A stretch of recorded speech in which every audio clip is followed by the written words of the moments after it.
Well, hello, and welcome back to Honkai Star Rail.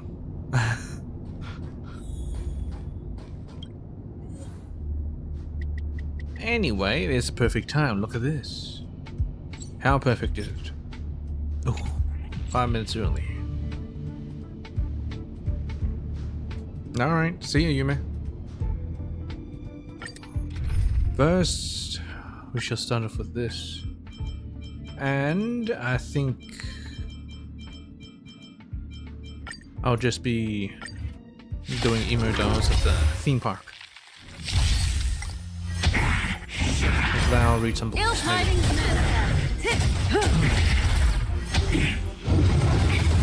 Converge and awaken. Relax. Time to say bye. Boom.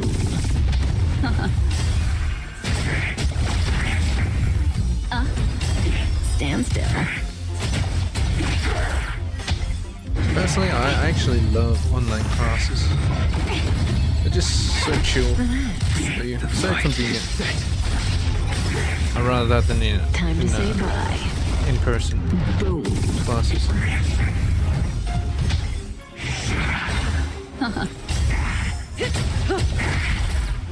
And of course, you don't get like the resources you would at campuses, like, you know, the computer labs. That's so useful. Creations. Useful to watch YouTube. Beneath the waters lies an endless Useful to catch the stream. Yeah. Ill tidings manifest. Time to say bye. Boom. Ill fate descends. Beneath the waters lies an endless abyss.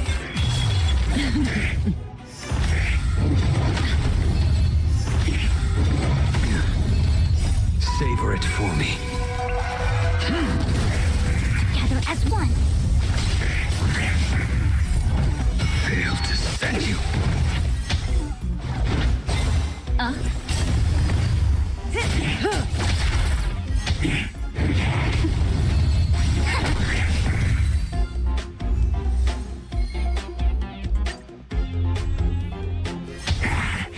Yeah, I don't think there's anything new with this Time to patch say anymore. bye.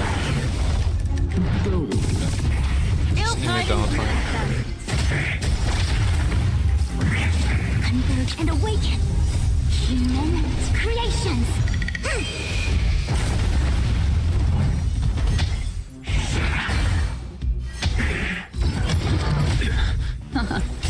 Relax. Time to say bye. Boom. Stand still.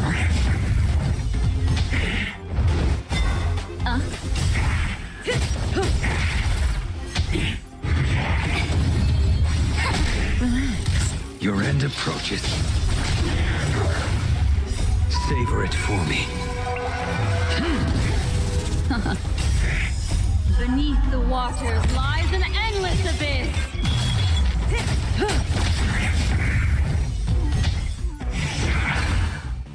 Time to say bye. I keep locking onto Cap. Boom. I mean, you got push one, preservation, and you also got destruction blade. Why you lock onto him?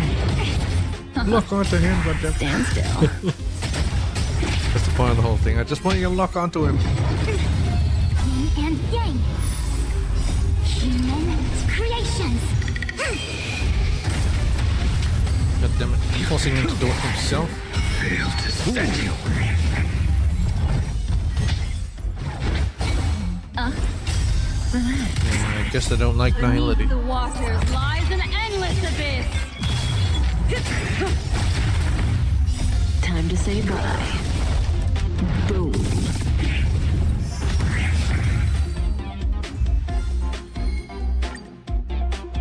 Anyway, that'll do. Let's get started with the emo doll stuff, maybe?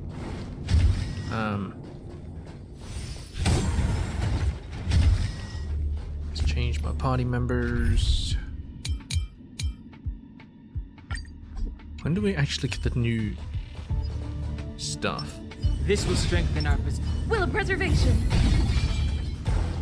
Anyway.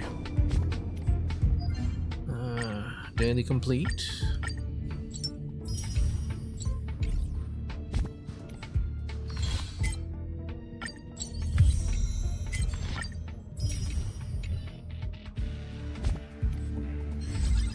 Realm of the Strange, 300%. Caverns of Corrosion. I see. Okay. I don't think I have enough artifact space or relic space.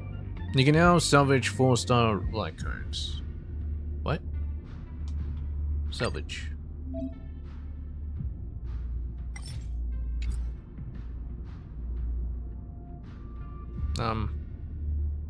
Okay.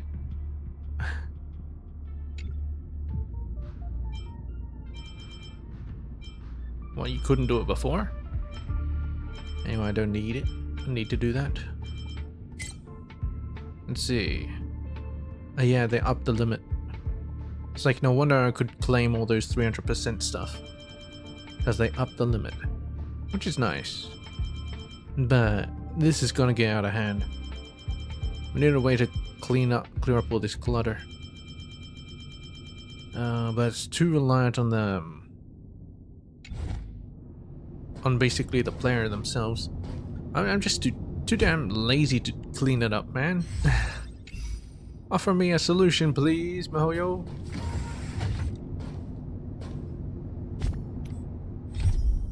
New teas coming up. Alright. Let's taste these flaming potent teas.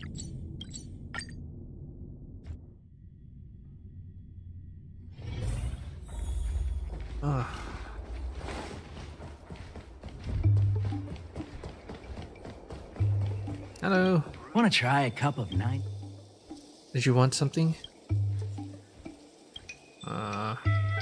Midnight cream tea flavor I just developed. It sounds pretty catchy and tastes great, but its color might look a little unusual with so many ingredients. Then of course, boasting about it like this does not a fine tea make. I need feedback and suggestions from my customers. Since you're here, why not try my new midnight cream tea and let me know what you think? I'd love to, if it's free. Can you guarantee my safety? Nah. If it's free, yeah. Of course it's free. If I can't cover the costs of research, development, and preliminary testing, what kind of business am I running? Scam. Wait a few moments. Your tea will be ready in no time.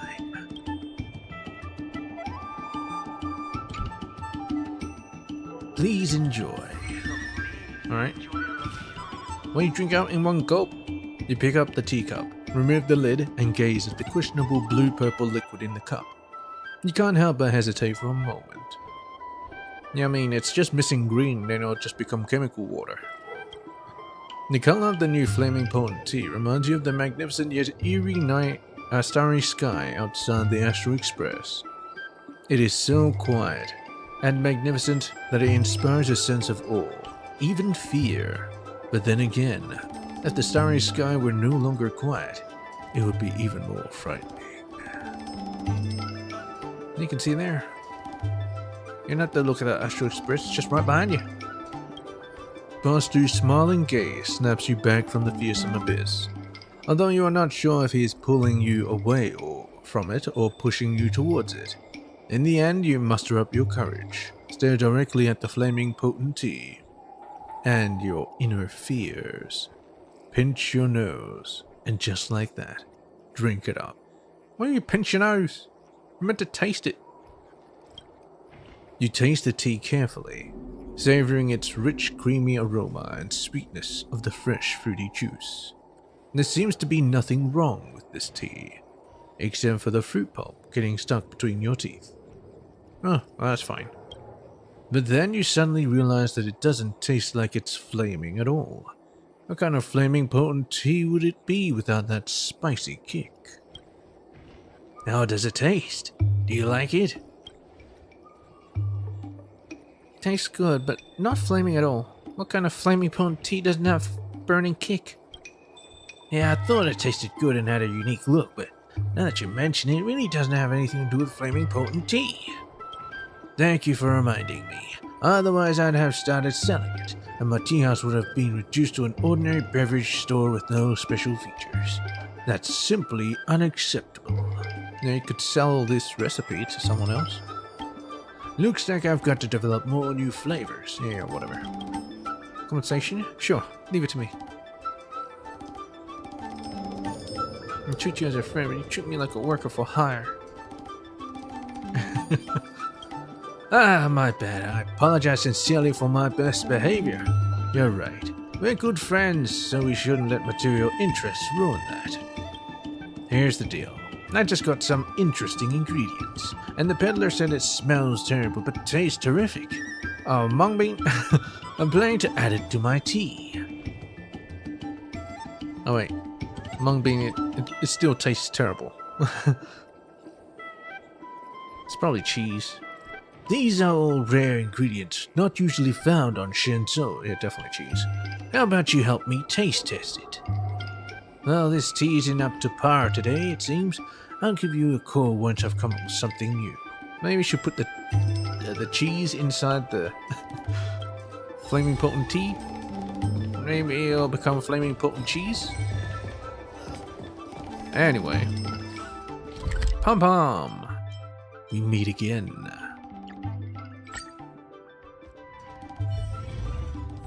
Oh, he's so happy. Snap out of it.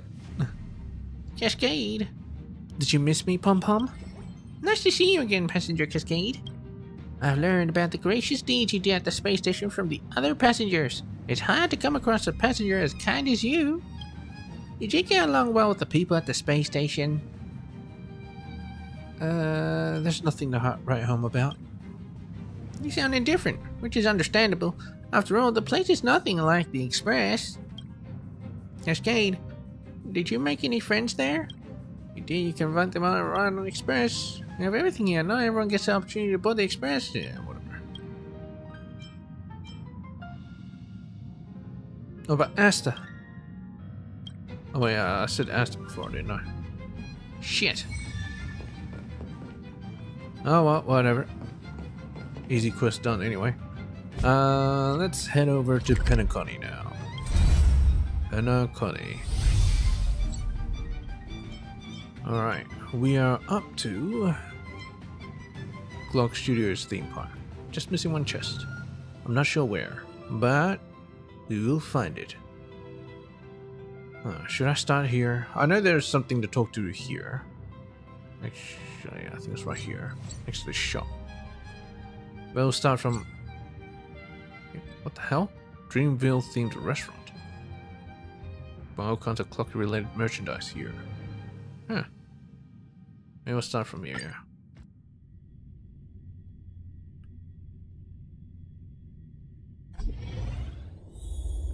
Alright, I've been here.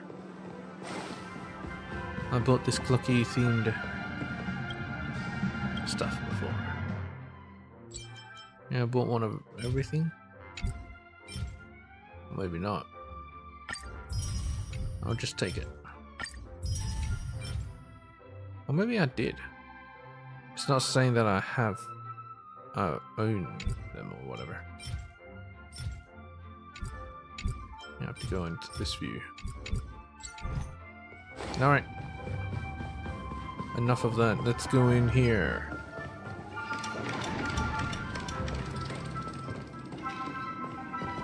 Tibeth. I will start with Tibeth. I don't understand. How am I supposed to fix this? Use your imagination, man.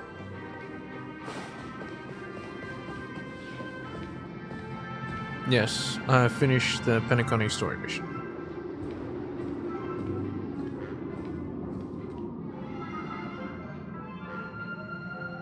That's why there's some parts that's missing here. What lineup did I use? To be honest. I first used this lineup and it didn't work. So I think I used this lineup. Maybe. Or maybe this one. 5 or 6. Physical or nihility. I mean, bruh. You did the impossible. What? You did it with a single character?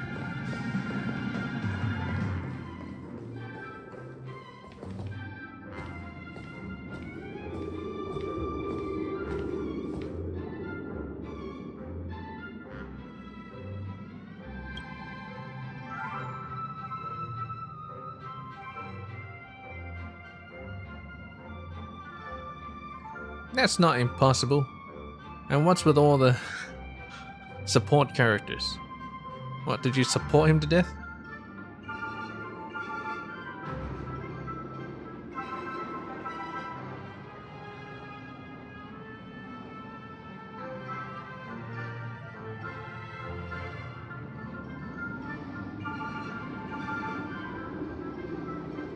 Gambling the bet.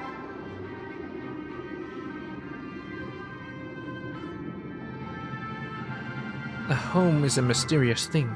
The longer you leave it and the further you roam, the closer you feel to it. At first, home is a word with very clear meaning. It could be a house, or it could be a... Orit? I've forgotten a space there. Or it could be a planet. But as time goes on, the meaning becomes more and more blurred. It could be those friends whose name you still remember. Or that sweet you never managed to have as a child. Oh, candy. They can all be your home. It's precisely when you try to use a fixed definition to describe a home that you begin to lose it. Oh, okay.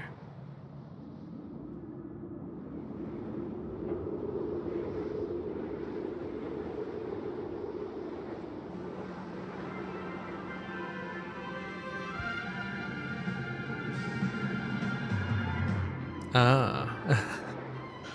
So, did you lose every time? Oh no, sometimes it has some low numbers.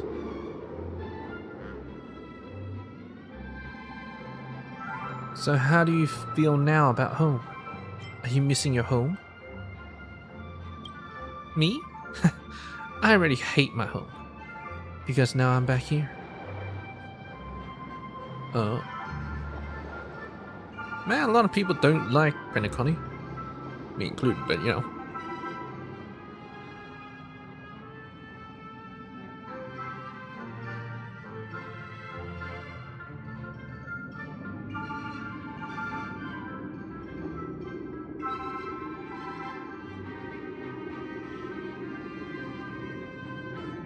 Wow, did any characters die? Because you just have Liucha. You won't be able to heal that much. And I don't think the other support characters actually have that much health. You are a visitor to Penacony, aren't you? You've been here for some time? Tell me, do you like Penacony? Penacony's great. I hate it here. Yeah. Whole place just reeks of dystopia. Really? Well, love it or hate it, I cannot leave this place. Or just stop dreaming. They're all very tanky.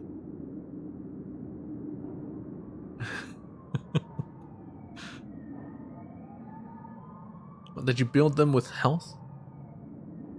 Just a HP percentage, that's it?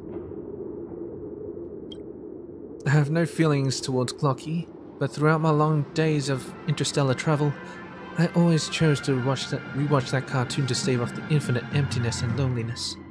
That warm sense of familiarity. It's as good as as any actual companionship. Wow, she just gets through the days with just watching anime? My god. Just enough, huh?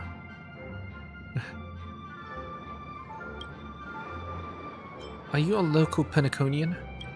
I am. I could not be any more familiar with Penacony. Even my clothes are saturated with the smell of Soulglad. Show me any character on the theme park display and I can tell you all of their backgrounds and stories in detail. Penacony is a good place, especially for you guests. It's lively, fun, and never stops. You can party until the break of dawn without having to worry about any real-life problems. Yeah, but real-life problems are still present, even if you're in a dream. But that is not the case for me, because this is my home. Yeah, this is your real life. Can they not afford to hire better animators?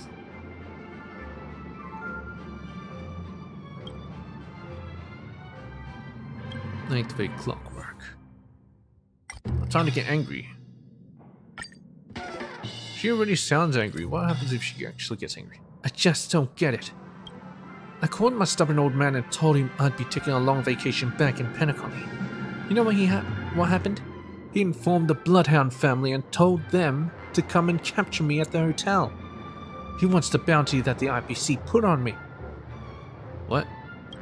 You're right. I was being dumb. During that insomniac night, I shouldn't have told him everything I've done. But what am I supposed to do? I have no family left besides him. I have nowhere to return to except Penacony either. This is the only place I have ties to. But I'm not just gonna hand myself in.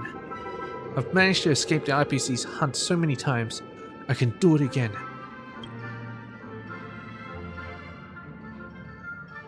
Okay. I'm pretty sure they can still take you in. Even after all these years, it hasn't changed a bit. IPC wants to catch me, it won't be that simple. Can't the Bloodhound track you down? Seems pretty easy. I'm sure you never thought how easy it would be to fool this world, have you? As information technology grows more developed, the extent that we can manipulate the world grows. Perfectly imitating someone else is difficult, but synthesizing their voice, forging their electronic certificates, and stealing their biological data is extremely easy. Oh. So you don't actually look like this, I'm assuming. But you should have a room inside the hotel, right? Unless she's using an alias or whatever. With just a small amount of effort, you can easily fool the International Peace Corporation's most powerful security systems. Even a homeless person can get into the IPC's VIP lounge as long as they pass the ID verification. Wait, verification? God dang it, Mahoyo, fix your shit. A Hellovian who ran away from home and an old, wealthy Peppershi merchant. They could be exactly the same person in terms of data. The fact that system parameters cannot identify differences that any regular person could visually spot is truly laughable. Are you saying you're an old, wealthy Peppershi merchant? By God. This is...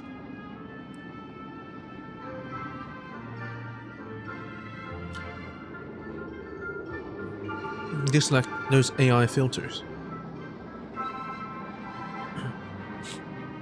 Oh boy. Don't look at me like I'm a criminal. If you want to blame someone, blame the foolish designers they hired. It would be strange if people didn't exploit such obvious loopholes. Can they not afford to hire better animators? I've never thought that I was that intelligent, but there are far too many people who are more foolish than I am. Alright, sadness. It always happens. You get back to a familiar place and all those sad and painful memories come flooding back. I sometimes think, why did my parents have to be the members of the family? Why did I have to study the Odes of Harmony from such a young age, memorizing and reciting all those words that no one cares about just to please these so-called important figures? And why? Even though I learned them so well, was I not able to save my family? Seeing my once proud father being reduced to being subservient to others, I could no longer deal with our sudden fall from grace. So I left Penacony, selfishly, and never contacted anyone again. Now, I can't quite tell. Was it the changes in my family that I could not stand? Or the fact that I was so powerless? Both.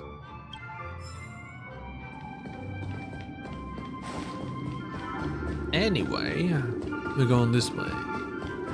Oh, bam!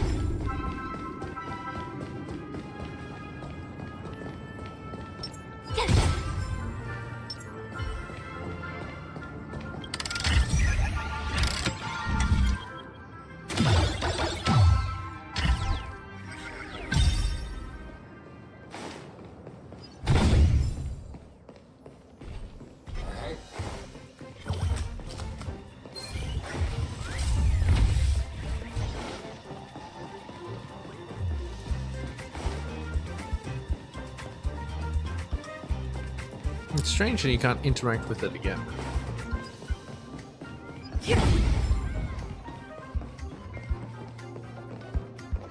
A regular sized person could never get inside, nonetheless. Interest to Hana's adventure.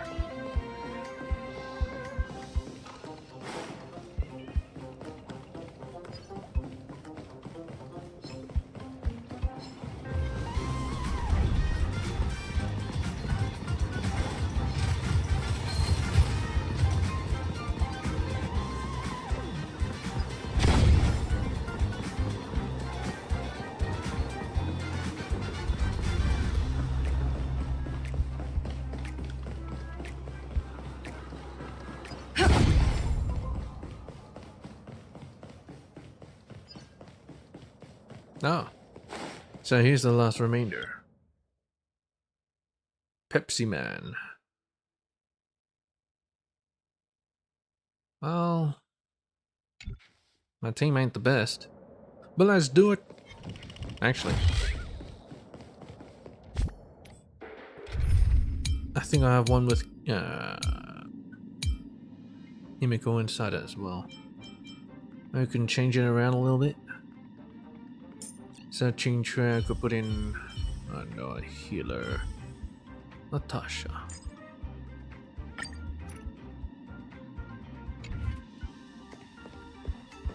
Oh, I'm gonna deploy it.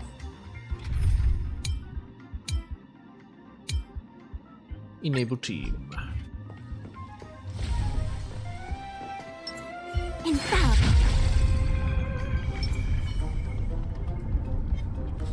Kabam!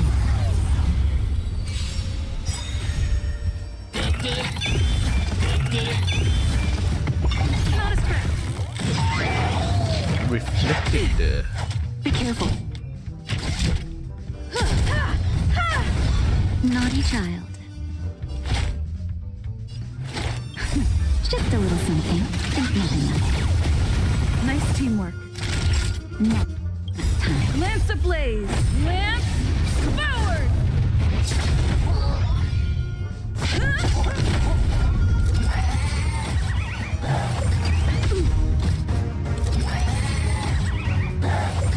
Barely felt it.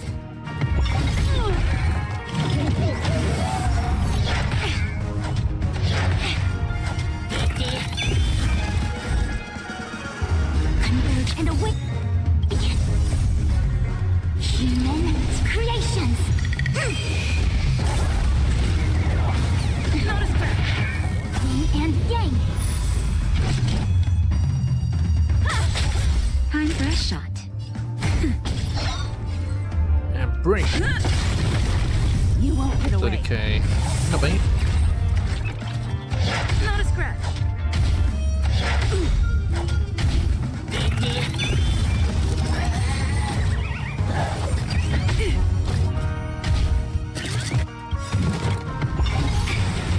Lance ablaze. Lance Dang it. forward. Yeah. Yin and yang.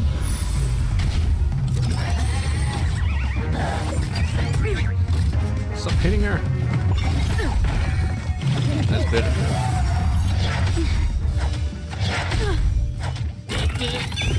I see These through damn you. alarm clocks. Time for an overhaul.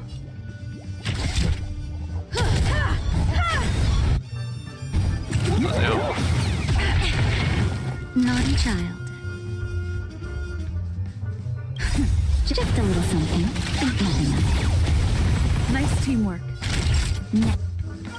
Perhaps humanity never conceals its desire to control the heavens, and I'm no exception. Lance at the ready.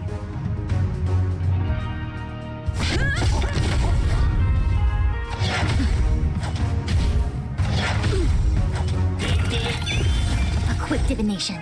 Converge and awake. Human creations.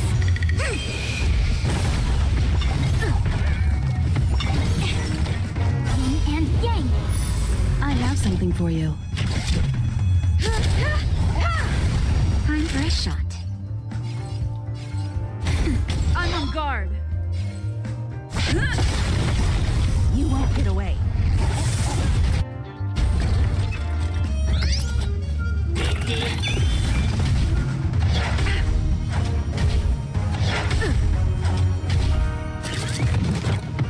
Not a scrap. Lance ablaze. Lance forward.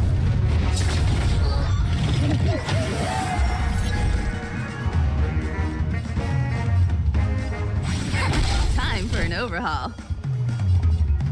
Let's make sure one of these guys are dead. Naughty child. Nap time. Alright, hit me.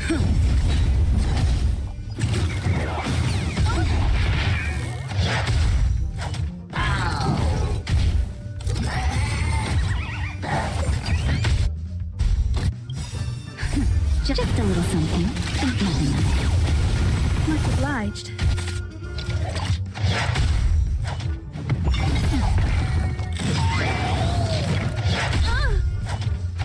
No matter.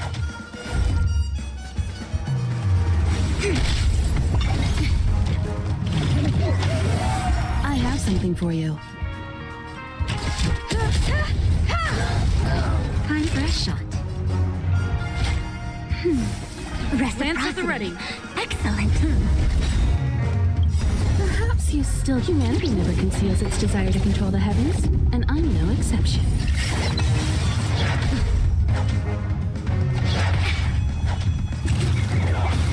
Barely felt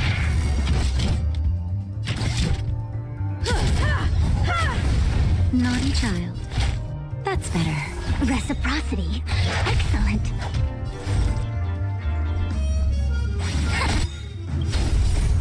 Human creations.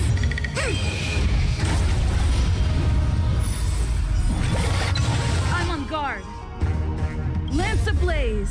Lance forward.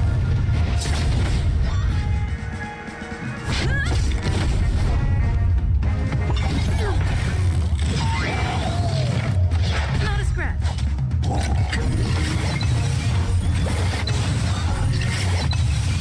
Nice.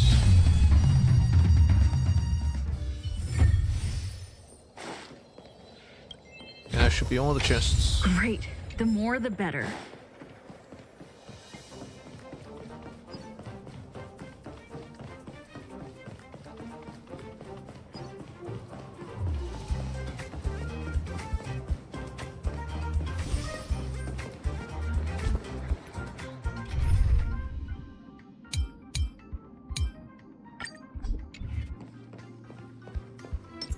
This will strengthen our position. Will of preservation.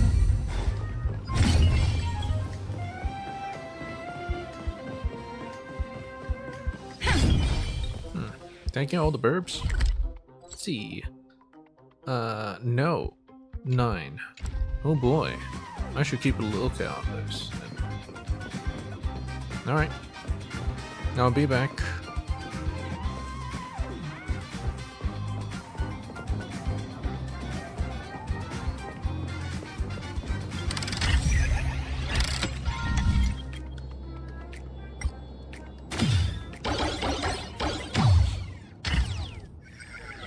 Let's go through the maze first.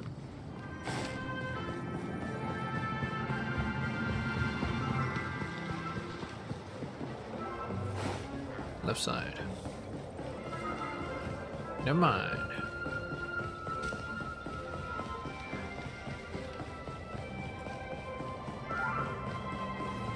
What are you looking at? There's nothing there.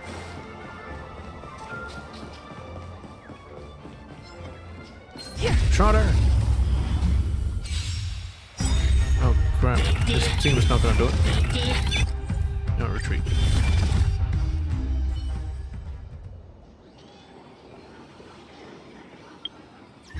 Huh. Well, I need my Trotter killer team. This one.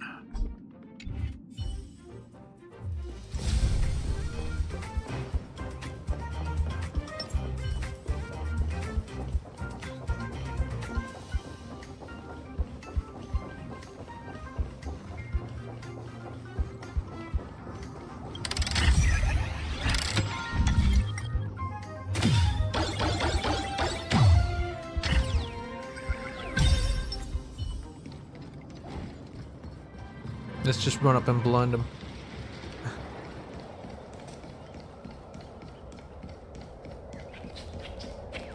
That's right. Above all. Yield.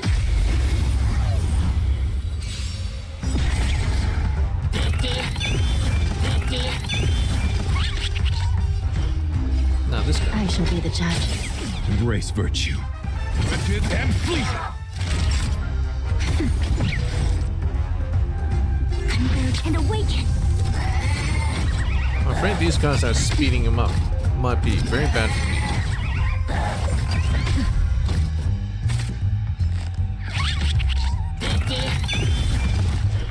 Recount.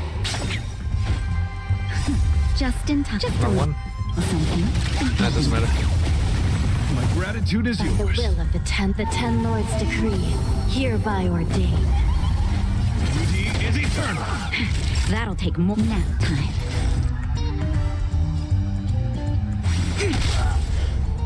I shall be the judge. Until I will protect all beauty.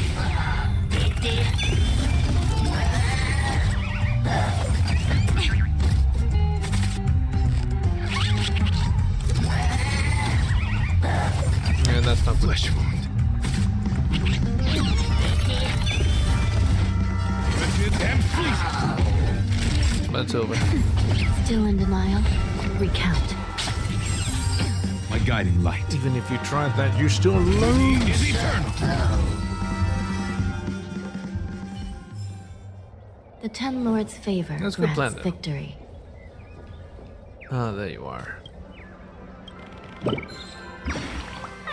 Chirp, chirp! I've been discovered. I snuck all the way into the maze to steal the treasure and prove that my technique is unmatched in Dreamville, Chirp. I didn't even dare fly, so as to not attract attention, Chirp. Well, I failed myself. Young Master Gold was right. I still have lots of work to do, Chirp. Was it Master Ninja or something? Or Master Thief?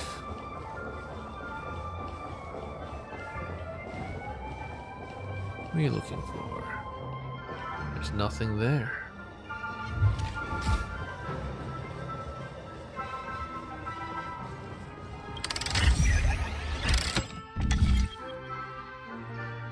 Oh, right. It's only connected to that one.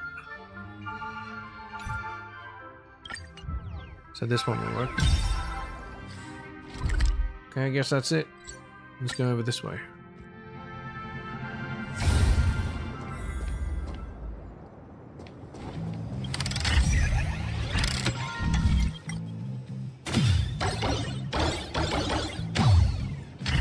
Is there anyone here? Oh, it doesn't seem like it.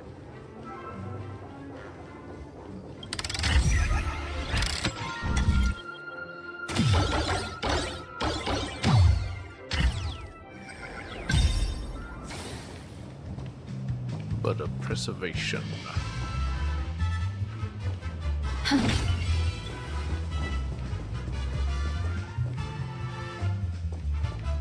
Oh, birdlets, you around?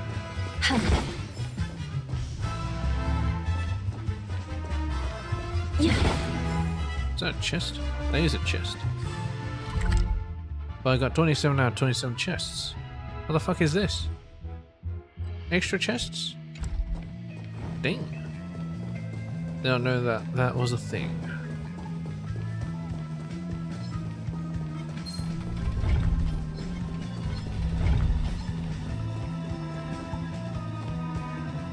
Well, what are these? Electric.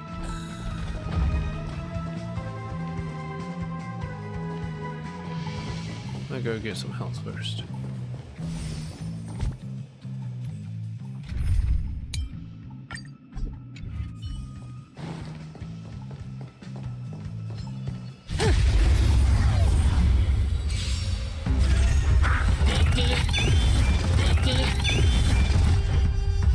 I shall be the judge. There's some energy. That paradise may be unreachable. Savor it for me.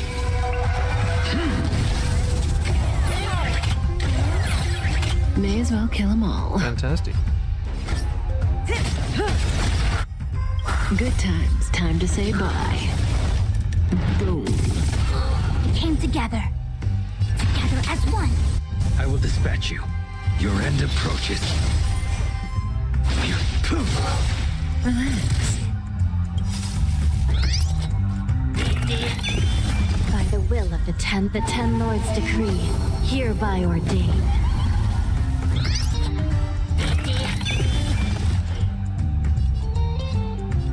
Recount.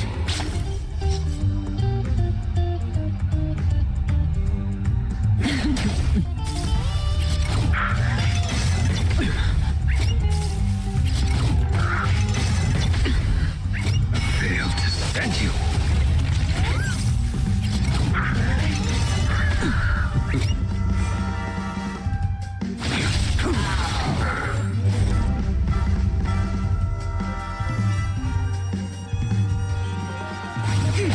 Stand still. Still in denial. I shall be the judge.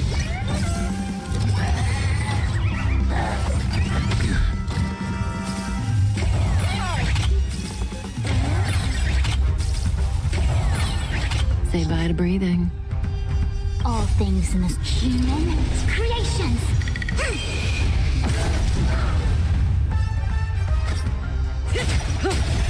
I will dispatch you. Relax. Give it up.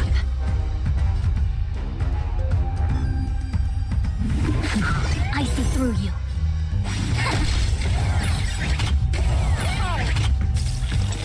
May as well kill them all. Give it up. Recount. A blade knows no mercy.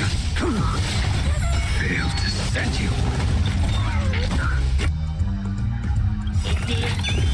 That paradise may be unreachable. Savor it for me. Good times. Time to say bye. Boom. I shall be the judge. By the will of the ten lords decree, hereby ordain. Say bye to breathing. All the energy belongs to me. We came together, converge, and awaken. The fight is set. Stand still.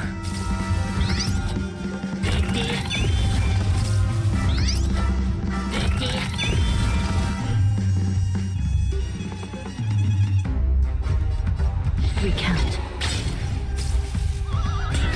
May as well kill them all.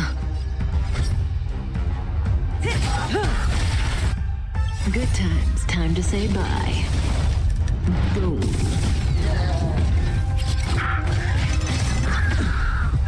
Yin and yang. You impede me. Failed to send you. Relax. I shall be the judge.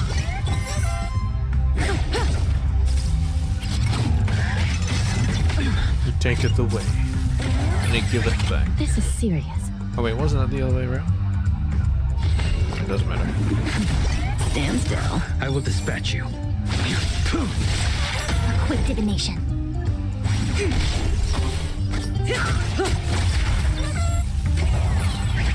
Wrong one. Oh, it doesn't matter.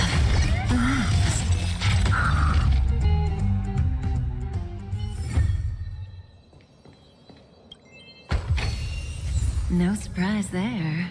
Would it say like 28? No. It's strange. Oh well, whatever.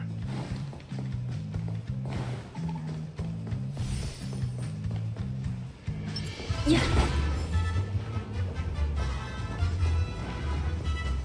Any burbs around?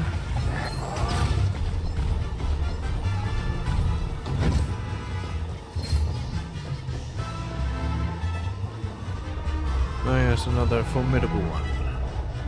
But I have my Nihility team, so it should be fine. Infallible.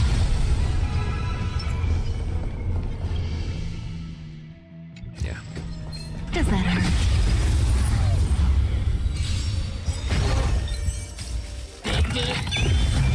Smell of sin. Recount. By the will of the 10 lords. The 10 lords decree, hereby ordain.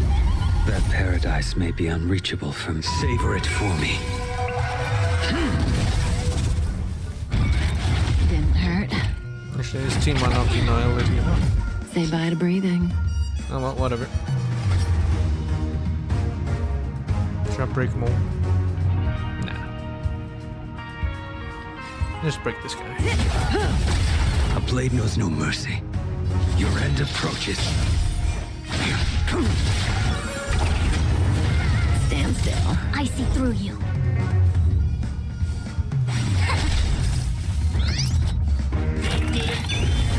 Still in denial, I shall be the judge. Nice. By the will of the 10 lords decree, hereby ordain. All things in this world, human creations. May as well kill them all. Okay, he'll get triggered right now. Oh, on his turn. Oh. A little bit earlier. Too little. Failed to stand you. Relax. Recount.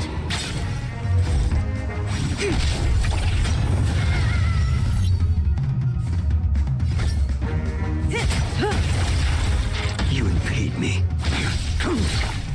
Stand still. This is seared. I shall be the judge. Oh wait, my thing's on. Yin and yang. Which one? Say bye to breathing. Converge and awake. There we go. Still in denial. Recount. Relax. May as well kill them all. By the will of the 10 lords decree, hereby ordain. Good times. Time to say bye. Boom. They should get 2 from this. Oh, 3. And he's dead. Ah, doesn't matter. All's well that ends well, right? Like what you see? Me too.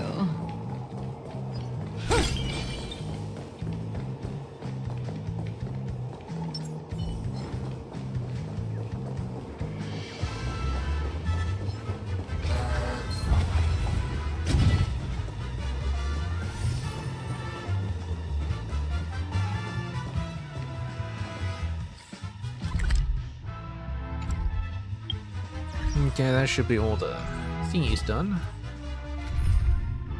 I could switch back to my OG team.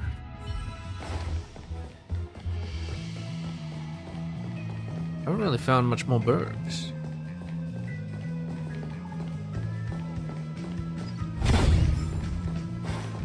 See, there was a burb there, I remember that.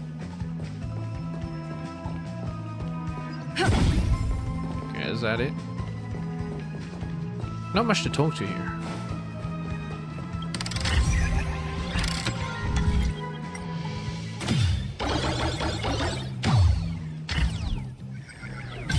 And we're back.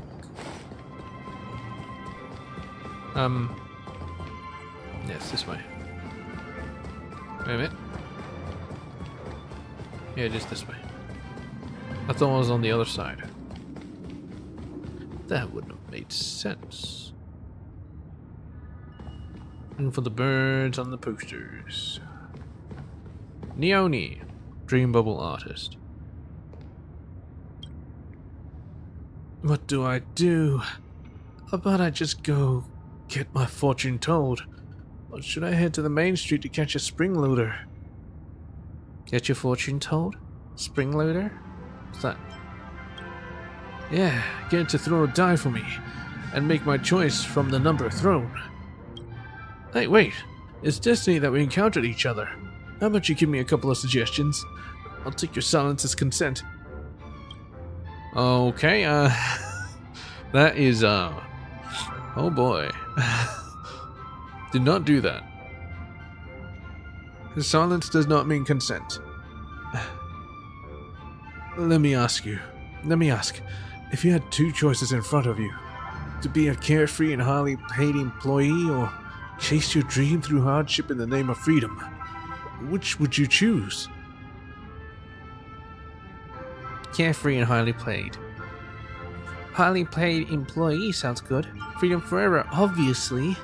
Can't just be an average lazy bum and be paid highly. Yeah, definitely lazy bum. Can you at least have a little ambition? Forget I ever asked. Thanks for your help, but this matter is of utmost importance to me. I still have to ponder on it properly. Do you need to talk? Sure, not like I can make a decision on the fly anyway. So what kind of employee are you? Me? I'm a dream bubble artist. Amazing, isn't it? When these two words, artist and employee, do not seem related at all. But in reality, if we lost the support and management from corporations, our so-called art would be nothing but unsellable commodities. Until after you die, of course. What is your dream? Dream? My dream is to have such a day, and people talk about my works. They would not deliberate its sales nor discuss its box office, but to seriously analyze and rationally study it, to delve into it and understand its content and meaning, and to find the true me hidden within. Wow, that's very deep. But I also know that's just the talk of a lunatic dreamer. That's it for today. It's fine. Still need some time to percolate my decision. A dream where the streets are paved with alfalfa coins and the sky is filled with starlight. You're back. So willing to spend some time to listen to my woes? Activate clockwork.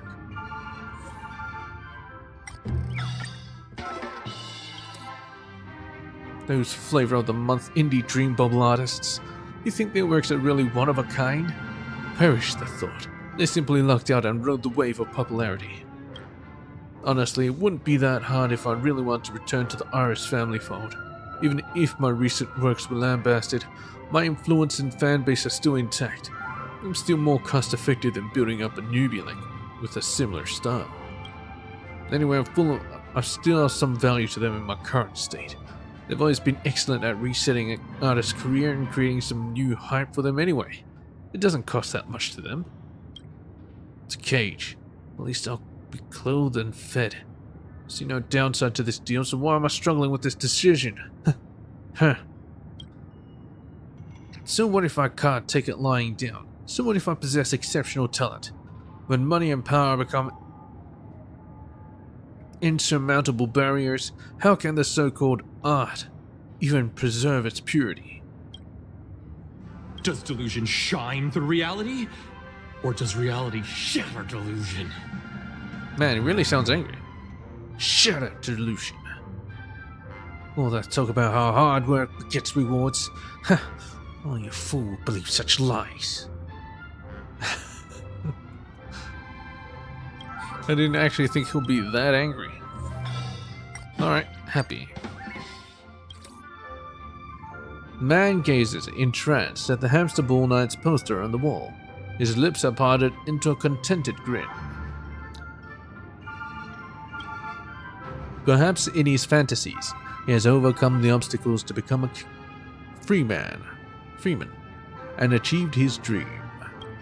You walk away quietly so as not to disturb his daydream inside the dream. Can you dream within a dream? Hamster Ball Knight's quote. Speed is everything. Floor it, my friend. Does No, it's delusion shine through reality? Or does reality shatter delusion? Even so, I still have a dream. Well, time to shatter it. I once naively thought that as an artist all I need to do was to pour my creativity into my work and flaunt my artistic talent. Not until I wormed my way out of the gilded cage did I realize that a piece had to be more than just exciting and unique to receive attention and adoration. When you lose a team that did everything for you, you have to pay attention to market trends and family policies, stringently managing your resources and production timelines, personally promote yourself and manage your sponsors and network. You even have to spend huge amounts of effort on combating copyright disputes. That's why you have a whole team to do it for you. Yes, but it doesn't necessarily have to be the family. You know, you could probably outsource it to a IPC? IPC could definitely do it easily. Now that I think about it, I was so dumb in the past. The shadows of finance and power are always pulling the strings behind the glamour of the art world. Who would be able to survive with just passion? A dream where the streets are paved with alfalfa coins and the sky is filled with starlight. Those who dream on about good wine needs no bush either. Have experienced survivor bias or haven't been beaten up by the brutalities of reality yet.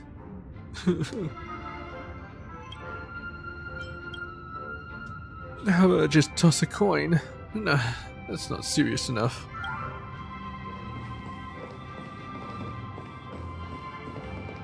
Carl. Hello. Brooding Scholar. I'm green with envy. The paper sheet before you is looking up at the Hanu sign in midair, with sorrowful face. With a sorrowful face. He has a unique aura that makes him stand out in the cacophonous crowd. What crowd? There's no crowd here. After contemplating for a while, it suddenly occurs to you that this aura is loneliness. What are you envious of? Are you a fan of Hanu? Not really. I actually barely watched the animations, but still, I had the pure friendship between Clocky. I find that pure friendship between Clocky and him very enviable. I too have an important friend, but our friendship is going through a rough patch. In fact, I'm quite upset because of this. To prove myself to him, I ventured to Pentagon to become a dreamscape motivator. Unfortunately, I still have yet to come up with any solutions that can help us mend fences to this day. Perhaps our friendship is already over. Forgive me for rambling on. I hope your mood isn't affected. Have a great time. Can I touch the fluff ball on your head? If you're joking, I'm sorry, I'm not in the mood for that right now. If you're serious about it, I suggest that you drop the idea immediately. I'll report you to the Bloodhounds. Now please stay away from me. That old scoundrel. Oh. The paper sheet before you is still looking up at the Hanu sign in midair with a sorrowful face. Are you up for a chat? It's me? If that's what you want, be my guest. Would you like to talk about your friend? I'm sorry for disappointing you, but I'm not ready to talk about him at the moment. How about we talk about something else if you don't mind? Haven't we met before? Well, I remember you. You were the youngster who asked for Anna's help back then, right? Anna? Who's Anna? I don't remember.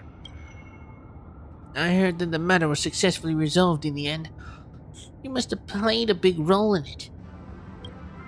How energetic. Anna? Anna. Nope, I got nothing. That's it for today. I hope you're having a wonderful time. Ugh, that old scoundrel. Activate clockwork. Angry. As a scholar of the Intelligentsia Guild, he actually thought of monopolizing knowledge. What a massive joke that would be if others heard about it. Indeed, his research in the field of dreams and psychology was unparalleled. But that didn't give him the right to be a tyrant, but to decide whether some thoughts and speech should exist.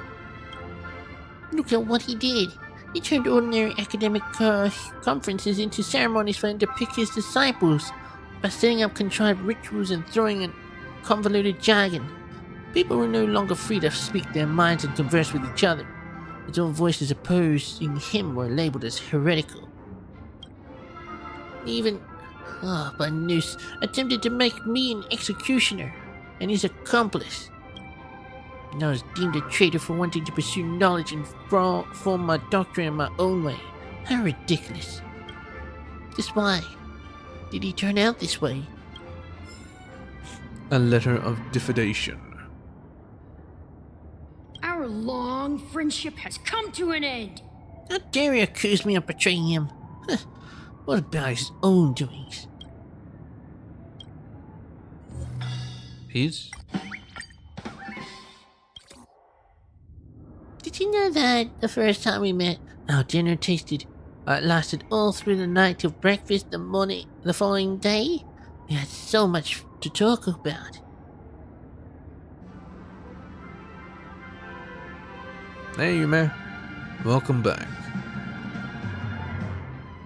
Well, be welcome back in, Francais. I can still remember the breakfast menu that morning, as clearly as I can remember every conversation I've had with him. I looked up to him so much at that time. He was more like a father and a mentor to me. Now that he is gone, I can say these things a lot more easily. Yes, I once idolized and relied on him. Once upon a time, my greatest aspiration was to create an academic platform only for him, where he could shine and impress everyone with his wisdom. It was irreplaceable. It would be great if I could forever immerse myself in those beautiful memories. Our long friendship has come to an end. You're so happy about it. The pepper sheep breaks into a faint grin that makes him appear more youthful and vibrant.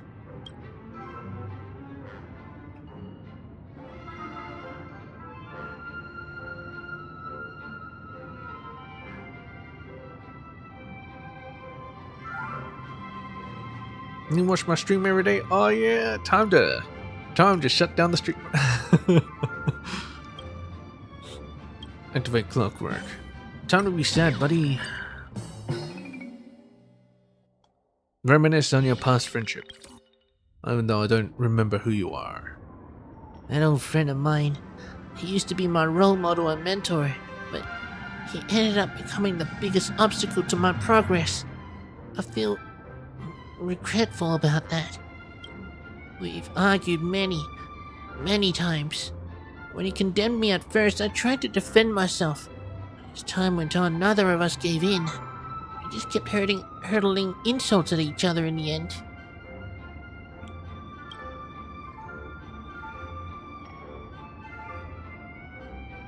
He began penning book after book to refute everything he deemed heretical, while I traveled to Pentaconi all by myself to become a dreamscape motivator. Having said that, the nature of my work is actually similar to one of a dreamweaver. As practical applications of my theories, I've designed some gadgets for the family. I like the Dream Peak call on the streets. Oh, that's his invention? We were both obsessed with our fields, trying hard to prove that we were the right one. However, this fight had long lost its meaning. At the end of the day, we didn't even argue with each other anymore. What was left between us was sheer silence. I know I'm a coward, yet there's no way I could ever escape except the fact that he passed away before me. There's no chance for us to ever patch things up. Perhaps I should seek help from the family? An unsent letter. Maybe I should have read that, but it doesn't matter.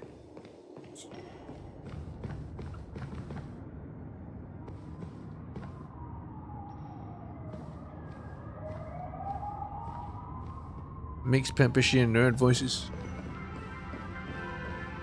That's not a nerd voice, that was Chard voice. I guess it's kind of like a nerd voice.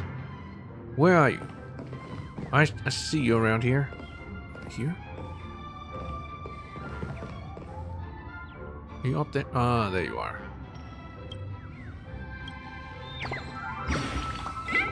The celebration is about to begin. We just need a bottle of soda, Chirp. Shake, shake, and open the bottle, Chirp. What are we celebrating? We celebrate every day in Dreamville, as they are all worth commemorating, Chirp. Do you like Dreamville too? And I wish you happiness every single day, Chirp. Get the fuck out of here, you burb. I'm lagging. Nah, that can't be. That's improbable.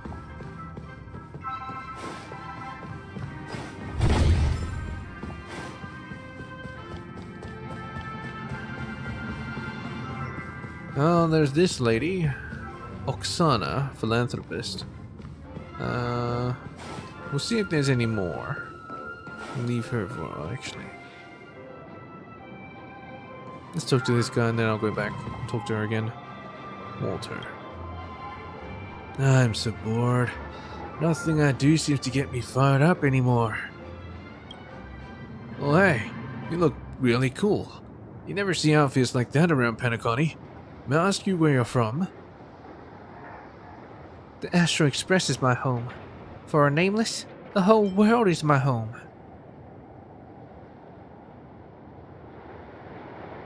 No, the Astro Express. Oh, that sounds complicated. So what does that mean? Could you tell me more? You give Walter a brief explanation of the Astro Express and what it means to be a nameless. Hey, that sounds even more amazing than a movie. Then you must have been to many places. You must have had all sorts of dangerous and thrilling experiences. Will you tell me some stories? To repay you can come to me anytime there is something about Penacony you don't fully understand. Huh. That doesn't sound like a very good repayment. About Penacony. Ask whatever you like. To say I know a lot about this place is an understatement. I could even tell you how many floor tiles there are in 18 Park. So, how many tiles are there? Hey, it's a metaphor. You know what a metaphor is, right? Why don't you ask me a more realistic question? Oh, I see. Talking out his ass. Are there any fun activities you'd recommend? If you mean nearby, my first stop would obviously be Ideen Park. You have to try the Amster Bull race and the Brother Hanu roleplay. Speaking of which, that line of 3 dreamy slots next to the golden capsule machine. If you get a chance, you should go and check them out. That line of 3 dreamy slots. What? The furthest golden machine into the left has a lot of character. Every day it begs and begs people to quit gambling, which has caused quite a lot of complaints. However, it doesn't matter how many times they reset the machine, this problem never goes away. It's becoming a bit of an urban legend. Furthest golden machine to the left. As for the other moments, if you like natural scenes, check out the moment of Oasis. If you like talent shows, then go to the moment of Scorched Sand. If you want a romantic affair, then go to Blue Hour. If you want to go shopping, then go to Moment of Dusk. If none of these are exciting enough for you, I suggest heading over to the Moment of Stars. Spheroid, Robo Bowl, Unicycler, they have competitions for everything over there. That sounds like fun. Are there any dishes you can recommend?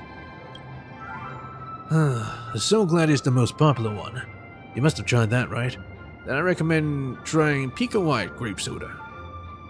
May not taste great, but it's got a lot of kick. Dream syrup, on the other hand, I wouldn't recommend it. It's too sweet and makes you really sleepy. As for food, if you want to check out some popular foods, you have to try Clocky Pizza and Oat Cake Rolls, even if eating those cakes is a bit like chewing on wood. But if you want to eat something a bit more filling, I recommend Float Disc Burgers and 100-layer sundaes. Of course, whatever you do, don't order the sugar-free sundae. That's enough chit-chat for now. So soon? I still have so much to talk about. No, what do I have to show for it? Oh, you're here. Do you have any new stories to share with me? Activate clockwork.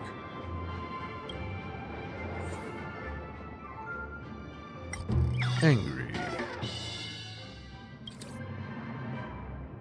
Do you know about my Spawn brothers? If you don't know, I explain anyway. A few days ago, I was wandering around the theme park and went to check out the food trucks with an entrance on a whim. Then I ended up gaining a couple of brothers. Gaining a couple of brothers? Gaining a couple of what? Did brothers come free with the snacks? Listen to the rest of my story first.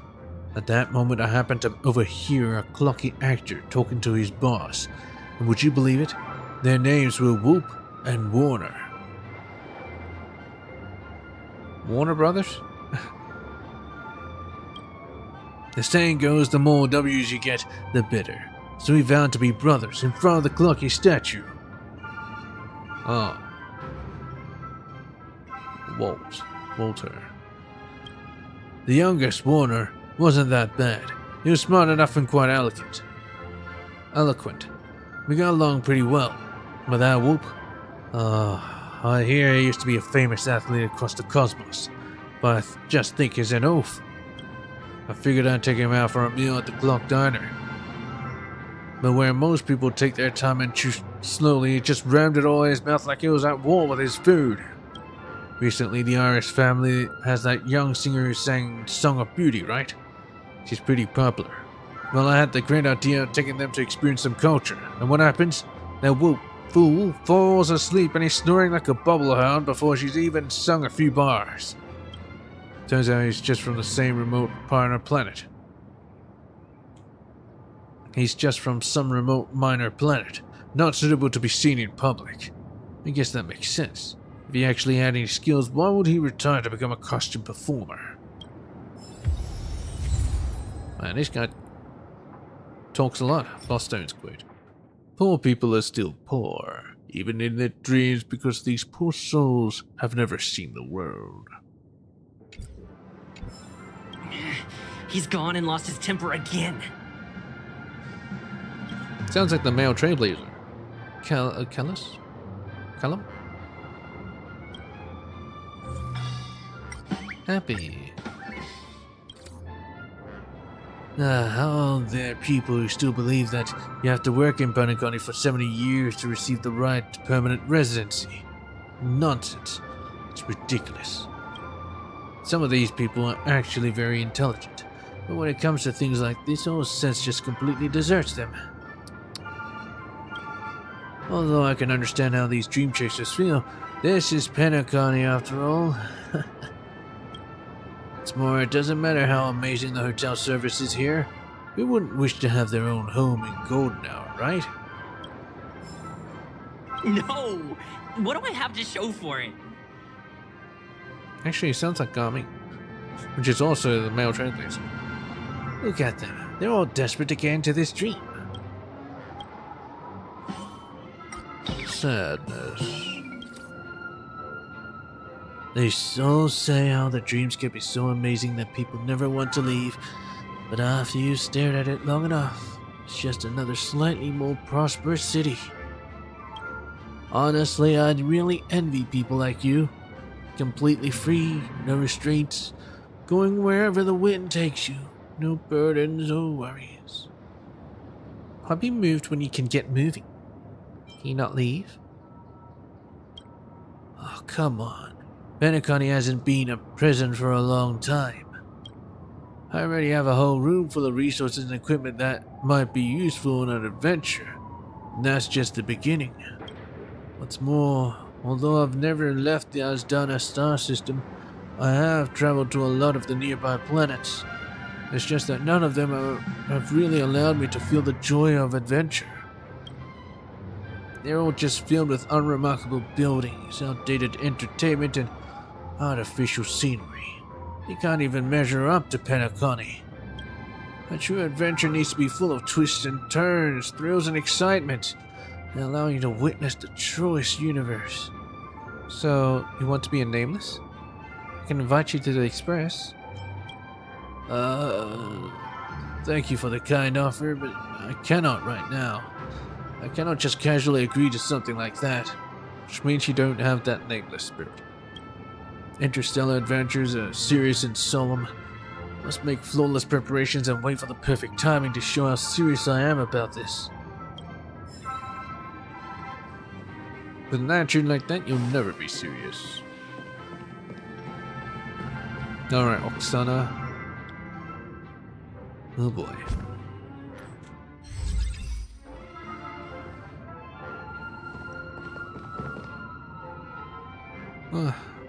Hello.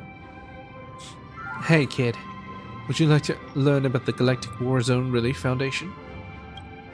The foundation is dedicated to eliminating the suffering caused by war, with several intergalactic enterprises joining forces to provide medicine, food, employment, and other forms of humanitarian assistance for over 8 billion refugees.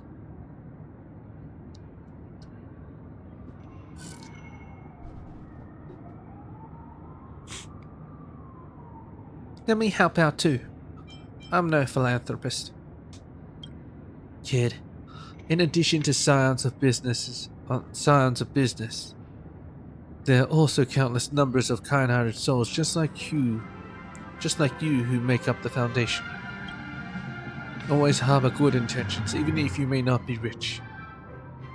But one day the seeds you sow will bear fruit in the future, so long as the foundation's cries fall on kind ears.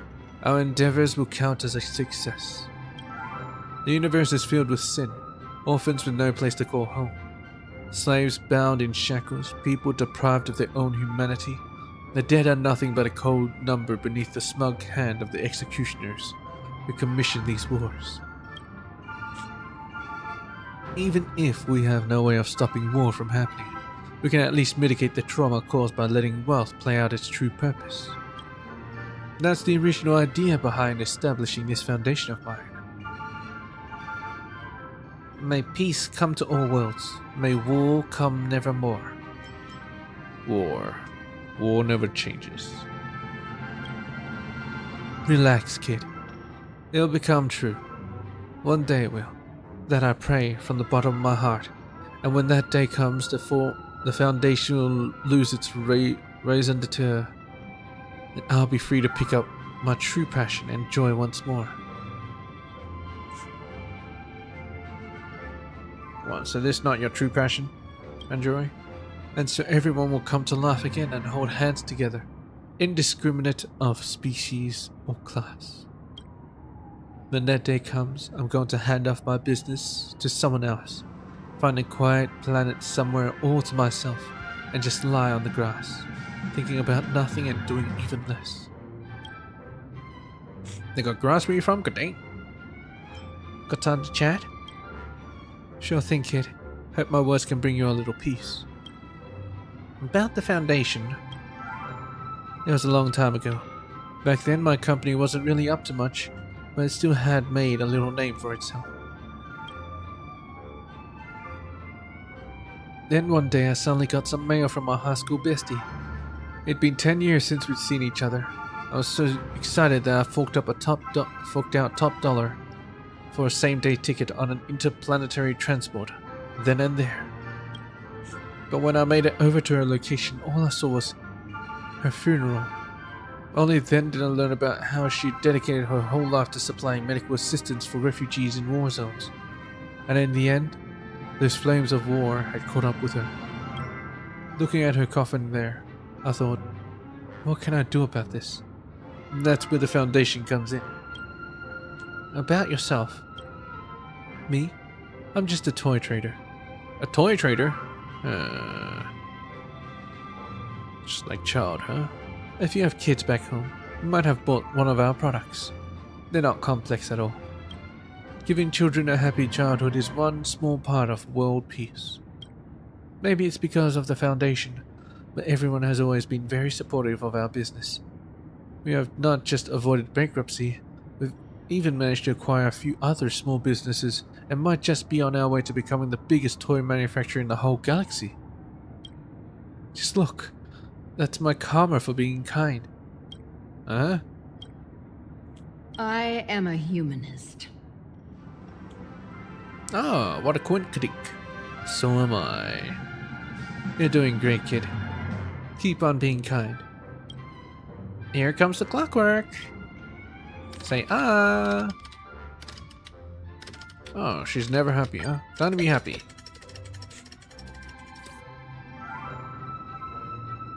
Oksana's muted saintly smile suddenly breaks out into a grin, startling you. She tries taking a bag, but it doesn't seem to work. Oh, she can't stop being happy. Uh-oh. My heart is dancing, it's so glad. Clucky and the doll are holding hands, and the skies are showering with money.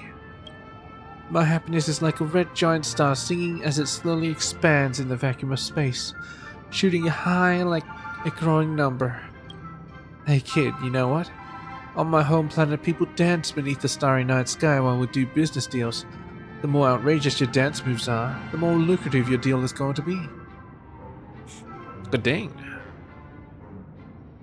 Have dance battles? Dance negotiations? After leaving home, I gradually grew used to the outside world with all its rules.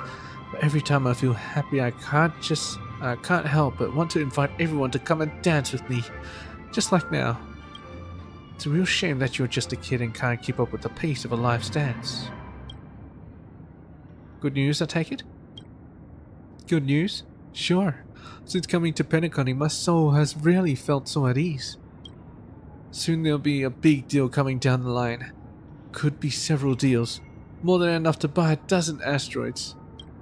If I capitalize on this momentum, more and more of these deals are gonna come a-knocking, and things will start to snowball. Just look, that's my reward for being kind. And right now, kid, I might just need a little of your kindness. Need a hand with something? Thanks, but I'm busy. Are you cutting me in on some company stock? It's not quite that, but I'll be sure to make it worth your while. I just remembered an important deal in Pentacon that hasn't been settled yet. I've been so busy with the Foundation that I completely forgot. I'm completely tied up with things here for the time being. It's a cinch. Just grab the batch of toys I stashed at the theme park and take them over to the meeting spot at the golden hour. That's it. Stashed? Toys? They're not weapons, are they? Oh boy. And this here is your hard-earned remuneration. I mean, even the greatest act of kindness would never last long without a little recompense, right? It's probably full of drugs. Just grab the batch of toys I stashed at the theme park and take them over to the meeting spot in the golden hour.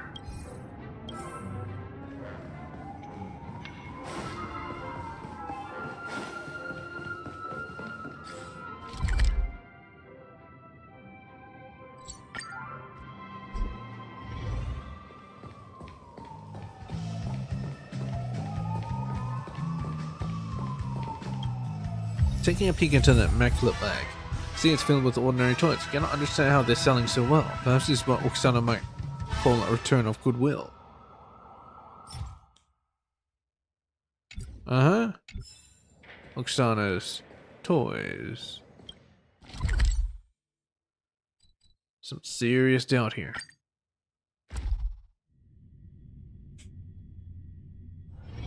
It's getting late. Where to now? Yeah, as I said before, Chad is also a toy seller. Once again, another moment of peace has passed golden hour by. Got the goods. You confirm and reconfirm that this guy is indeed the buyer of the toys. He looks super shady as he's standing there, as though he's planning to deal in something dodgy. Did you bring the stuff? Why do you sound like a crook when you're just dealing toys? The finest goods in all Penacony. All of Penacony. They sure are. High quality at a low price. There's none better than all the galaxy.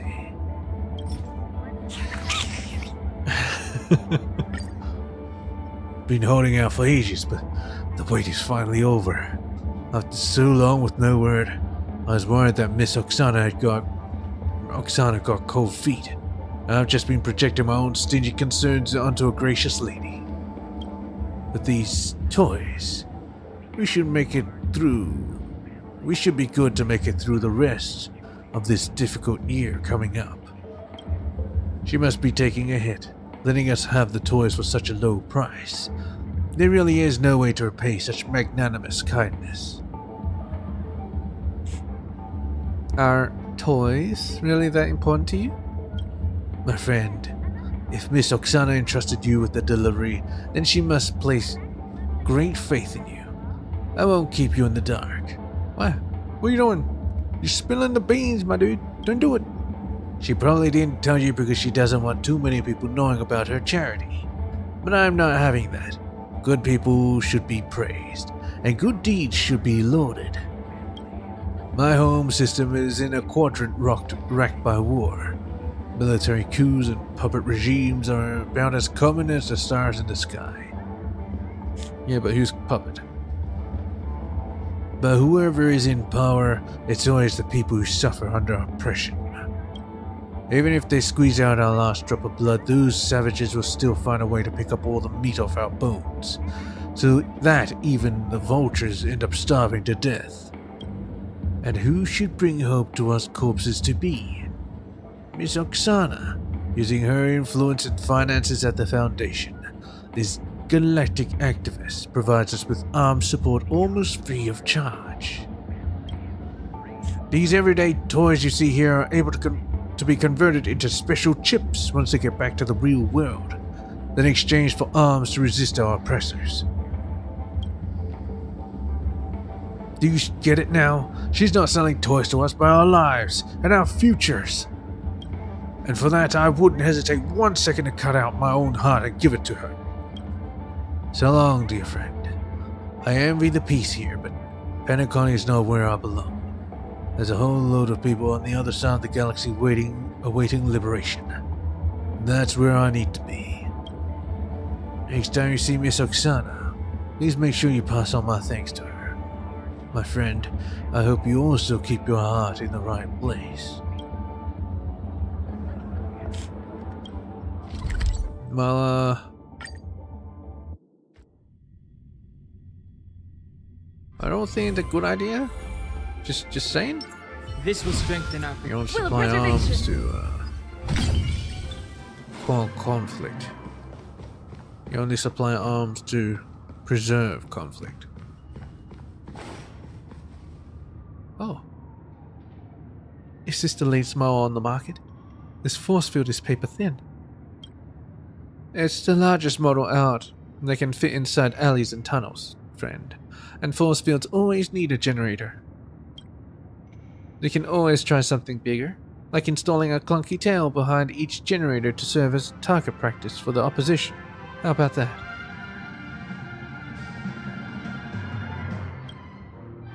Of course, you could also approach the IPC or the Intelligentsia Guild if they're willing to sell. Don't be like that. Anyone's eyes can tell how good the quality of your toys has been for years now. It's just that in those quadrants, none of them are honest anymore. Our finances just can't take the hit anymore. I know exactly how much you're able to afford, so quit the haggling. It's a fixed price. If you don't want them, fine. There's probably someone out there who needs these toys, even more than you do. I can always sell to them instead. I want the stuff. The down payment will be with you tomorrow. You don't have to be so cutthroat about it. That's a clever choice. Intelligence, you really should dissect your brain for research and find out how its makeup stops you from being destroyed by nightmares. The mysterious person departs without bothering to look back, leaving Oksana where she stands, or whatever. Why is that so quick? God dang it! God dang it! Hello. Philanthropist. That was quick. Those dithering schmucks at this foundation could really learn a thing or two from you, Dick. From you, kid. How'd the deal go? Everything smooth? About you being this galactic activist. Why'd you hide everything from me? Bah. It wasn't on purpose. As you know what kind of person I am. I just didn't want you to look at me with tinted glasses, even if they were tinted with positivity. Kid, the funding that the Foundation invests in isn't just coming from me. Champions of peace and life across the galaxy all deserve our gratitude for their kindness. And I'm not some great galactic activist. I'm just a guide who provides a platform for everyone to use. There's so many worlds out there in the universe under the yoke of tyranny and oppression, where even mere survival has become a luxury. To their oppressors, the residents aren't even people, but simply fuel for their tyrants' money printers. Anybody would sympathize with them when confronted with such tragedy, and that forms the basis for why our foundation was established. So I support them purely out of personal compassion. In my view, helping them fight against oppression isn't any kind of charity, but rather my duty and responsibility as an individual of wealth. Out of kindness, right? So, who was that just then? Just a regular of mine with a filthy temper. They make custom weapons to put down. To fight against the Anti-Matter Legion. To put down people, I assume. You did great this time. She spotted silence both sides. Just think about it. Thanks to your help, millions of oppressed people will be able to overthrow the tyrannical regime. Yes, she's selling to the regime with not as good quality gear and gouging them for whatever she can. And she's also selling it to the rebels for a very great price. Because she wants them to overthrow.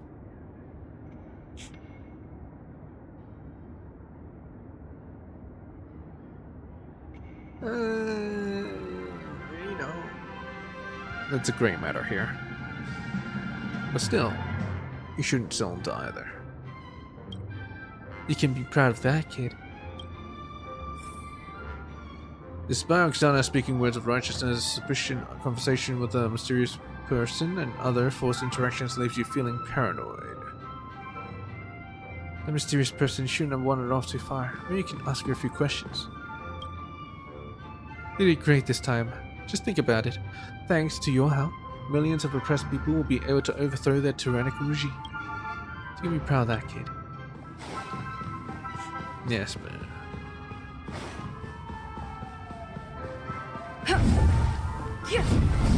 It's not actually up to us to decide that.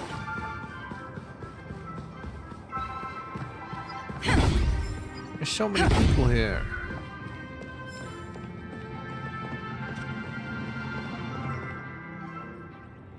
Oh. Female family envoy. Good afternoon, Mr. Whiteman. As a representative of the family, I would like to extend a sincere invitation to join us. Our members have decided to open their arms to you. You're an outstanding designer. I am sure that you will have much to discuss with the Nightingale family members. What's more, there has been a rise in trifling matters in the dreamscape of late, and we require Dreamweavers to assist in maintaining this beautiful dream. I imagine I have no right to refuse, correct? Correct. You have the right to refuse. We would be extremely regretful should that be your decision. I need to consider this offer first. Of course. I shall be here awaiting your answer. Sad. I don't see no sadness here. He seems pretty enthusiastic about it. Hell yeah.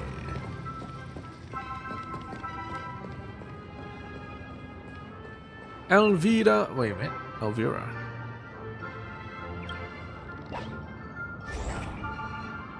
Oh yeah, it's Elvira. It's not Emira. Emira's the one that I go look out for. Hello, welcome to the most popular place in Dreamville. Clockland, chirp. Well, it doesn't seem so popular. It seems like Golden Hour is more popular. Why do you drag out your sentences like that? Young Goldmaster says that speaking this way makes you sound impressive. Chirp. Goodbye, dear guest. I must report back to my work. Chirp.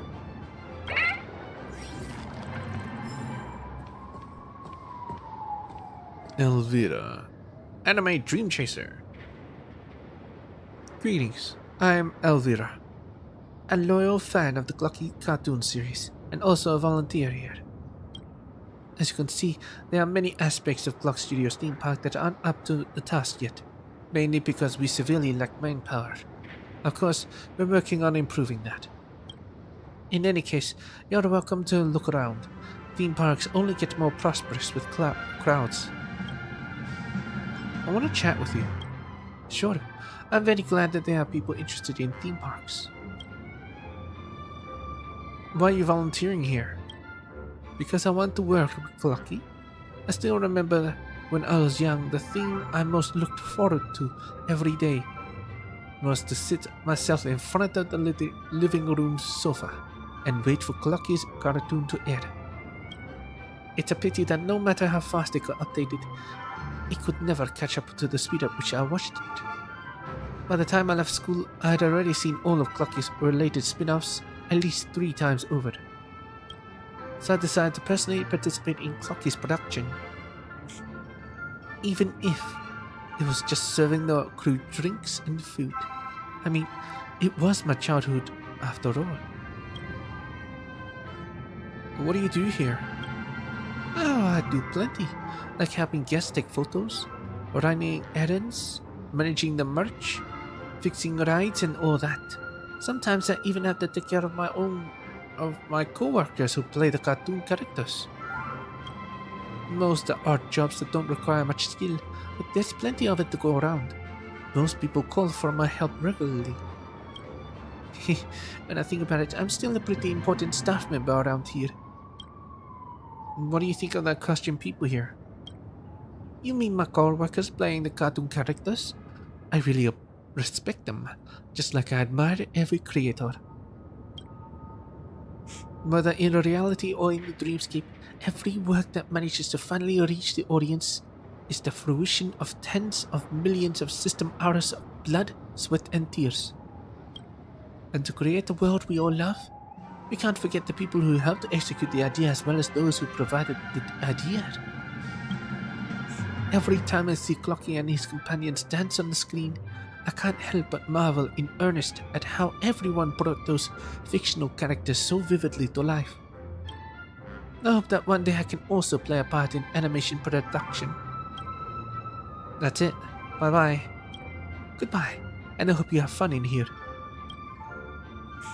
Clocky will be a timeless classic for many Amber eras to come. Right. Do you need help with anything? Why isn't her name displayed here? Sounds like narrator talk. Anyway, activate clockwork. Calm down, lady. Yeah, what am I doing here still chatting away? I still get lots of things to do. The signboard at the entrance needs fixing, the tokens in the arcade machines need changing, and there are cartoon character actors who need attending to. Elvira falls into a deep silence. A certain look of enthusiasm that surrounded her has disappeared. replaced by the most fundamental emotion associated with work: monotony. Even if one manages to work at a dream job, in the end, it's just that, a job. Brother Hanu's quote. Of course, what else did I expect? I'm working with Clucky right now. That's too cool. There's much more to do. Gotta work harder.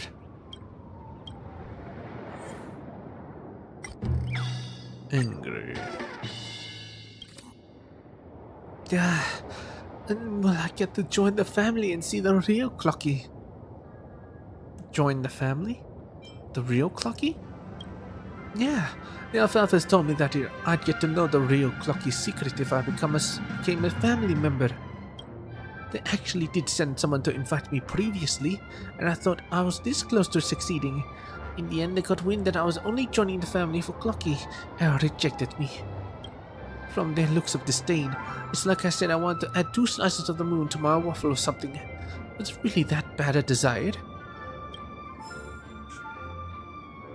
I'm working with Clucky right now. That's too cool. Why? Why are people always popping out to ruin my dream?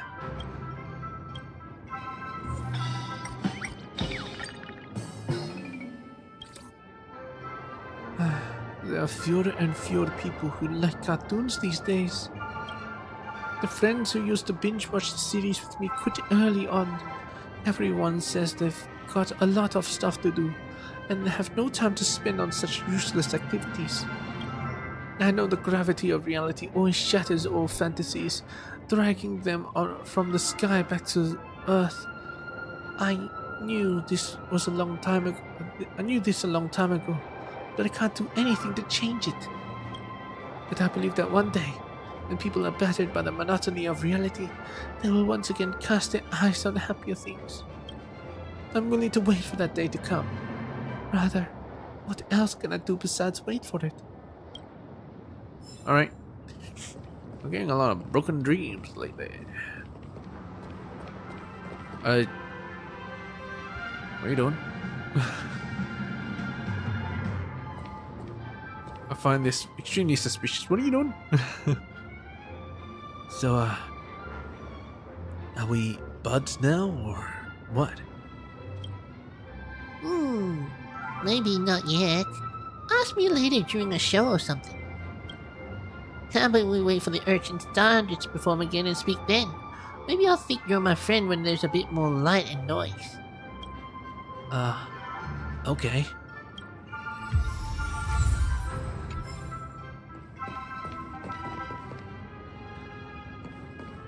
Sadness. Got friend zoned. That's a bit weird. Anyway, moving on.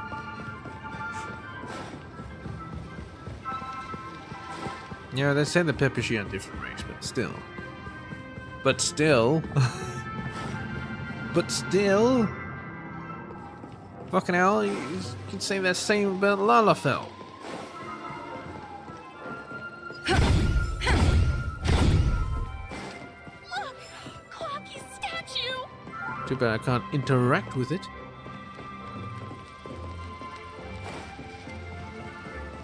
What you guys doing, huh? Slacking off?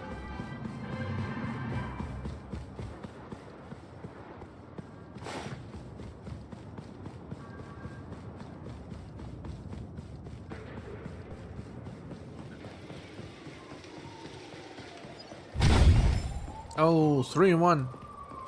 Even in kill. dreams, there's such a thing as. What's meant to be here? Why are they just 2 dudes just standing here? Oh, whatever.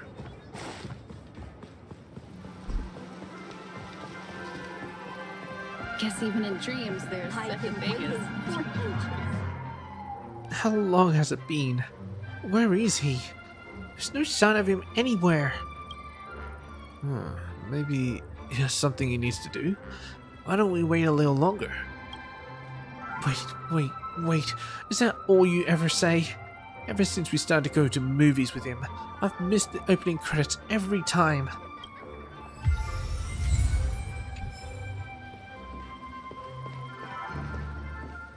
People want to stay for the opening credits? my god. Oh, Clocky. Right, you're also here. Hello. Welcome to Dreamville. TikTok. Dear friend, Clocky is here to serve you today, TikTok. Why are you acting so strange today? Why are you here? Serve me? But no one else can see you. TikTok? Can't see me? This... Oh dear, my friend. How did you know? I thought that Mr. Soda's invisibility mint soda was a special secret just for me. My kind friend, you won't tell the evil boss Stone about Clocky's secret weapon, will you? I'm happy to see you, my dear friend, TikTok. I hope you have a wonderful time in Dreamville, TikTok. Can we have a chat? Of course we can, TikTok. Clocky will tell his friends anything, TikTok. Let's talk about Dreamville. Dreamville, TikTok. Our beautiful and peaceful village, TikTok. Our friends and I live happily and carefree lives together here, TikTok. However, the evil boss Stone covets the stones that we used to build our town. That villain even claims that he is the town's master successor and wants to force us all out of here, TikTok. It almost sounds like the evil boss Stone is actually the family. But don't you worry, my friend. My friends and I will never let these evil plans succeed, TikTok. Let's talk about your friends. All my friends are endlessly fascinating.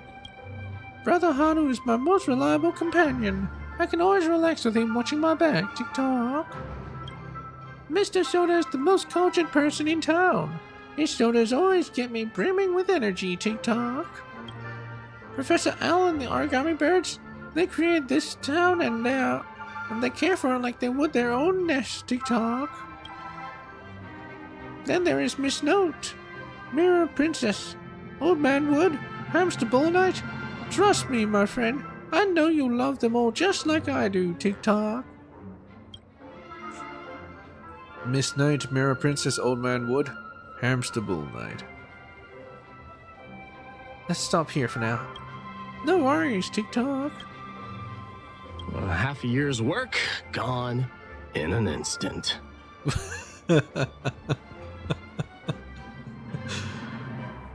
Isn't he supposed to sound like Clocky at least? At least sound like Clocky? Welcome to Dreamville, TikTok. Activate clockwork. This was the Clocky actor. Angry. Looks happy more than like calm right now. But get angry.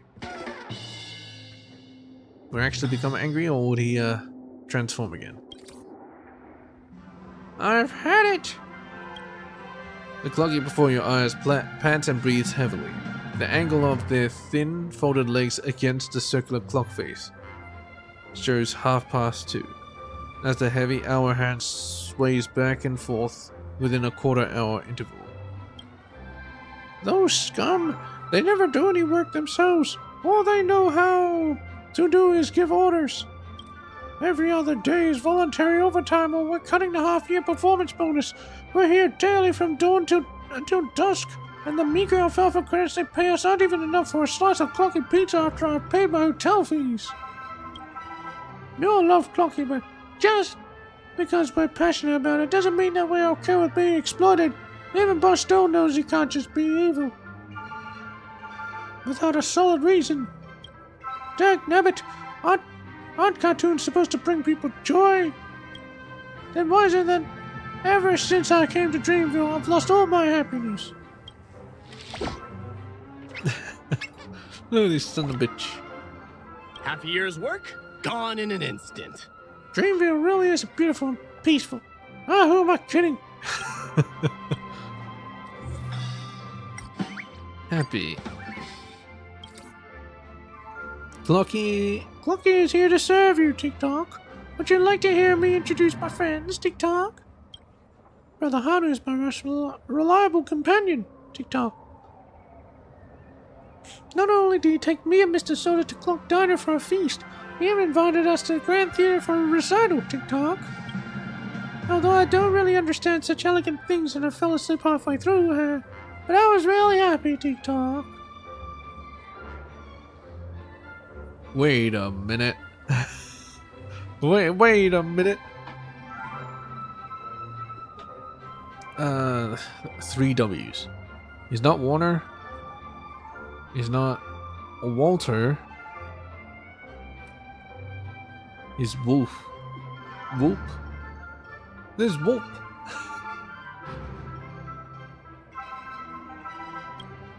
Mr. Soda is my good friend, TikTok. He is hardworking, intelligent, and really kind. Whenever he has leftovers, he leaves them for me and doesn't ask for me for money, TikTok. Ah, so Walter is supposed to be, Hanu. Okay. And Mr. Soda will be, Warner?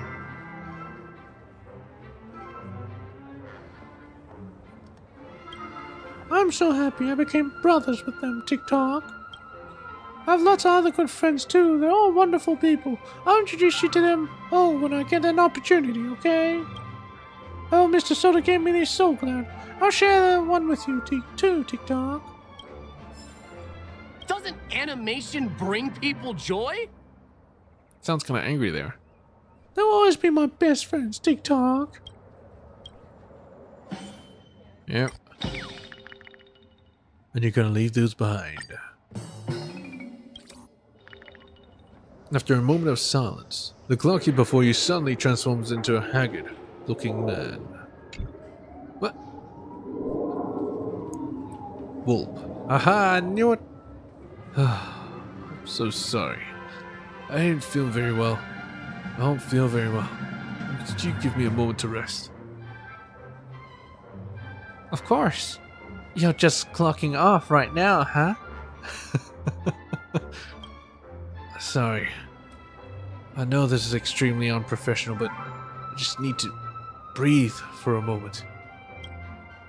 The exhausted man falls silent again, his expression empty and his eyes unfocused.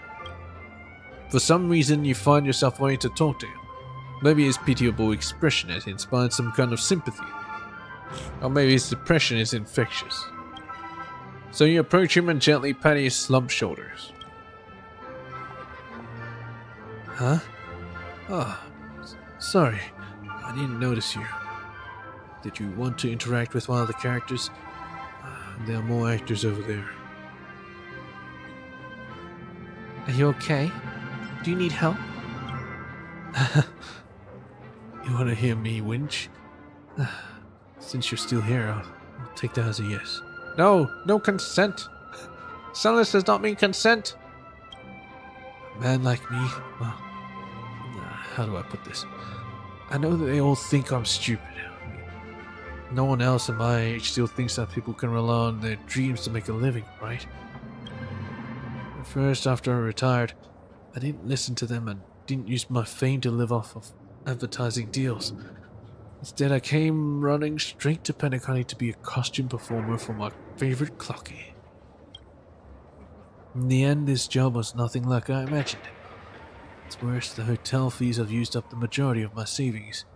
Now my body is in no state to get back into the competitive arena.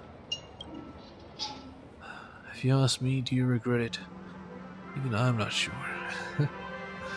All I know is that right now I feel like Clocky without Mr. Soda. Can't get my spirits up or ignite even a spark of enthusiasm. I've read it for so long, I must be tired of listening to all this. Thank you for listening to my complaints. I actually feel a lot better now. After a brief silence, Clocky appears before your eyes once more. Dear friend, Clocky is here to serve you today. TikTok. Clocky's quote. Ah, shit. I didn't see what his quote was. It's probably TikTok or some other bullshit. But, let's see.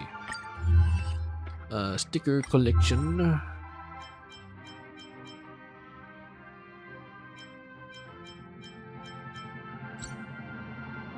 I don't know which one it'll be.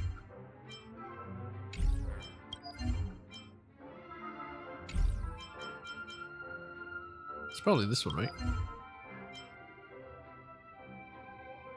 Take talk. A truly good person wouldn't throw a tantrum in the alarm clock first thing in the morning. Yeah, that's it. Anyway, moving on. Absorb emotions. What? From this machine?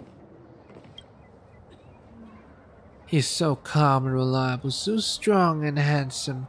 No enemy could stand against his sharp claws and ferocious fangs.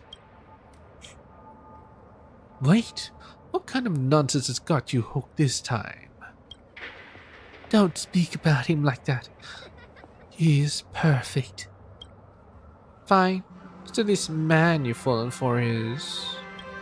Of course, it's the great and mesmerizing Hanu's character stand.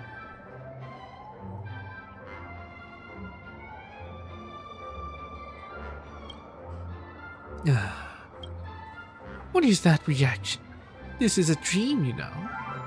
If a pile of presents can talk, then why can't a dreamy slots machine fall in love with a character stand? Because it ain't real. Fuck off.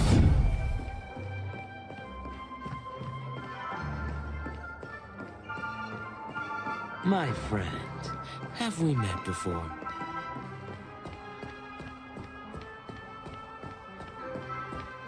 Investing here is like a bet you can't lose.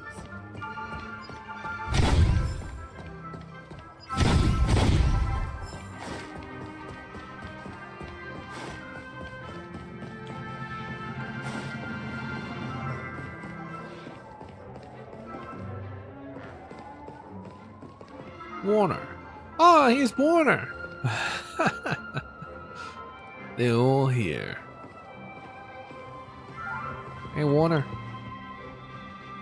Hey, two guests. Welcome to the Clock Diner and Clock Studios theme park. May I ask what can I get you? What I can get you? We got Clocky pizza, cake rolls, 100-layer sundaes, or lemon tarts, slice cakes, Fluctus burgers, alfalfa salad. So glad just to start. Sour dreams and dreamlike good. Sundaes with fries are the best.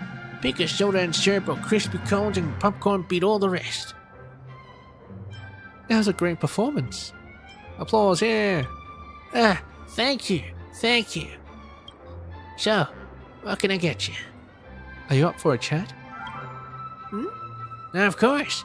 I love talking to people. Although, how about buying a So Glad first and we can drink as we chat? I don't want you getting thirsty. You don't get thirsty in a dream. Alright, a bottle of classic So Glad. How much am I gonna end up spending for this guy? With this guy? Hey, you're the best kind of customer. Here, one classic So Glad. What would you like to talk about, dear customer? Ask me anything, I'll tell you all I know. Proofs and refutations. I'd like to buy some food. No problem, what can I get you? You don't seem to have anything special. Except for maybe this. But I already have 3. Oak cake rolls. Actually, oak cake rolls don't look too bad. Is that a hole in the middle? Yeah. Not sure how I feel about that, but... yeah, whatever. Still 53 years to go before I get my residence permit. What's this one sound like a girl? New customer, you're back. Welcome, welcome. What can I get you today? Something to eat? To drink? Can I touch the fluff ball on your head? Oh my. I did not expect you to be so kind. This is truly an honor. Although my 2 brothers don't really like people treating me this way. One is a powerful local figure, the other is a strong athlete. I really don't want you to conflict with them over such a trivial matter. So, why don't we just forget it? Oh, that's a polite way to refuse. Still 53 years. Are you up for a chat? Huh? What would you like to talk about, dear customer? Ask me anything, I'll tell you everything I know. What can you tell me about the theme park? I see.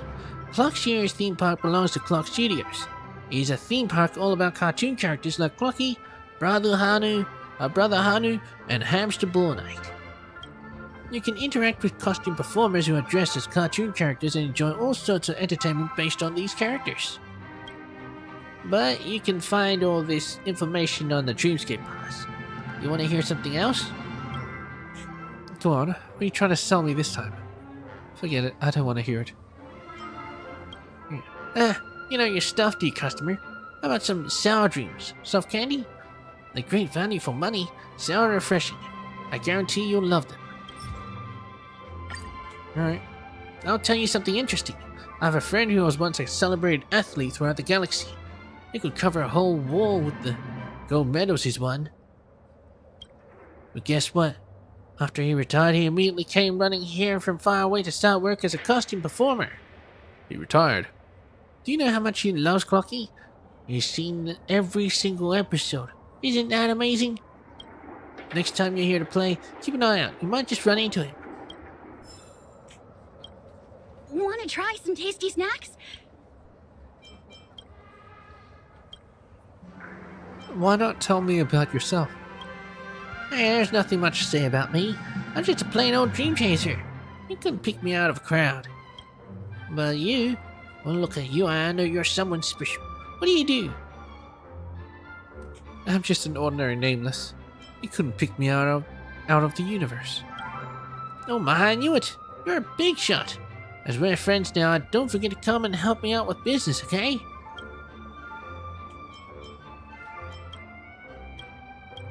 Just the ordinary nameless. Oh, okay, it's the same. It's enough chit-chat for now. Alright, I'll let you get back to your business. Want to try some taste? No. And now it's time for the clockwork. Being so calm, so calculated, time to get angry. Lose your cool. People really just aren't born the same. Some people have to work themselves into the ground all day just to be able to scrape the hotel fees. Some are born with a silver spoon in their mouths and get to spend all their time whiling their wives away in golden hour. What use is there to working hard? Doesn't matter how hard you push yourself, you'll never compare to that rich kid who was born with everything, will you? We work ourselves to death for 100 system hours and can't even buy ourselves a good meal. Don't you think that's ridiculous? Why don't you just leave? It takes us out to eat, drink, and be merry like it's some kind of charitable act, chatting about the bonds of brotherhood. Even if that smooth-brained Dumbo couldn't tell, he was treating us workers like pets. Oh, is he talking about Walter? Still 53 years to go before I get my residence permit.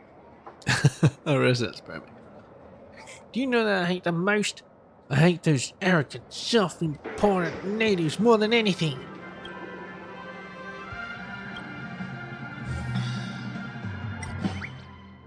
Alright, be happy.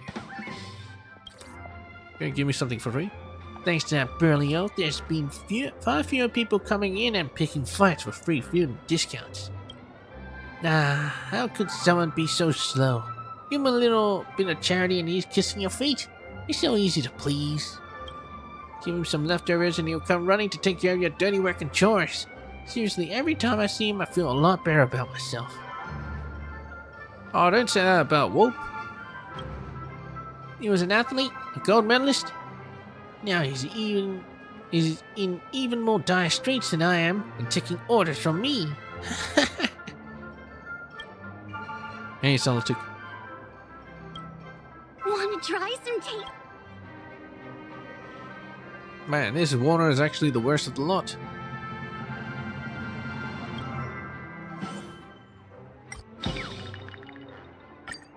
Be sad.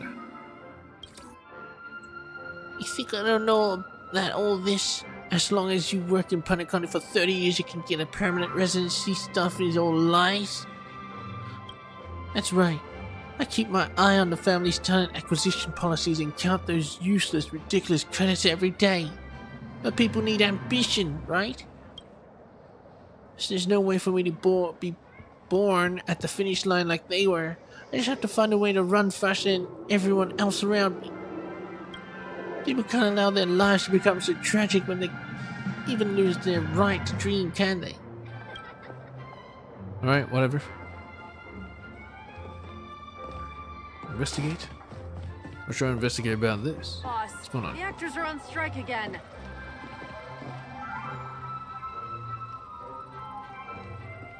Well, there's still one working. And what's this? Just what is happening in front of your eyes? You stay stupefied on the spot as your brain rushes to try and make sense of the information. The answer becomes clear very quickly. You have stumbled across a heinous murder. Oh. Judging from the appearance, the deceased is a cassette tape. I actually thought that was a Roomba. The murderer brutally disemboweled them. You can tell from the large number of dream bubbles floating around the body that the time of death was not long ago. Oh, so that's meant to be blood. Dream bubbles. I suppose, yeah. Not far away, you see a billboard, seemingly in deep thought about something.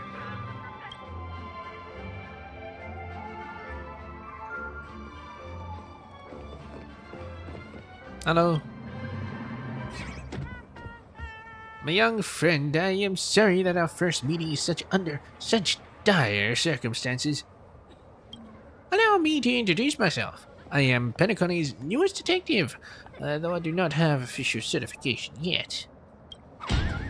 Though I am ashamed to admit it, I've yet to discover any useful clues for this case. The culprit was extremely careful. There are no fingerprints, nor are there any signs of struggle on the victim. If it weren't for the fresh dream bubbles scattered across the ground, I'd almost think that the culprit committed the act somewhere else, and then used the vehicle to abandon the body here. Did you notice those tapes? It looks like they have been deliberately tangled up, and the culprit had secretly taken a cutting. It would not be easy to tell. If that's the case, that cassette tape was likely also the motive. Kill the target, steal the evidence, and remove any clues. The culprit has likely been planning their operation today for a long time. You're quite the professional. We're counting on you, great detective. Yeah, counting on you. It's not counting on me, definitely. Oh no, I just dabble in this kind of thing. Can I possibly ask you to be my assistant on this case? I'm just a billboard after all. A lot of things are a lot more convenient for you than me. I'll be your Watson, huh? I know that I'm a little slow-witted, but with your help, maybe I could at least do something for the deceased. Well, I'm already involved now. Let's do our best. You can rest assured with me around.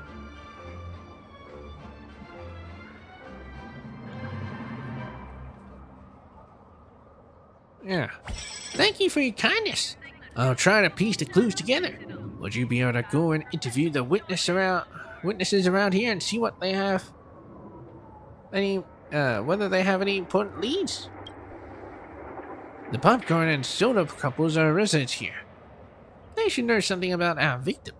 Also, there's a group of popcorn and soda detectives that will be heading to the scene. Maybe they'll have some insights that can help us. What happens if I start consuming them?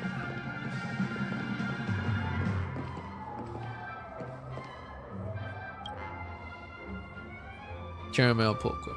What are you looking at me for? That kid's gonna get what was coming to him one day. Looking at this grisly scene looks like one of his enemies finally got their revenge. Just because he was always floating around doesn't mean he deserved to have his life taken, does it? It was just a little tape that worked so hard to make it here. Then he ended up having his wages cut by a cruel boss and getting fired. May have gone off the rails for a while, but that's understandable, don't you think? Where'd you hear that version of the story? He told you that himself? He never did any work. He just spin his tape and play songs all day. The boss couldn't take it, so he gave him the brute. Well, on the streets, they even secretly got a big payoff from the boss because he got caught saying something on tape. If you ask me, I reckon that tape's boss probably hired guys to take him out. Okay.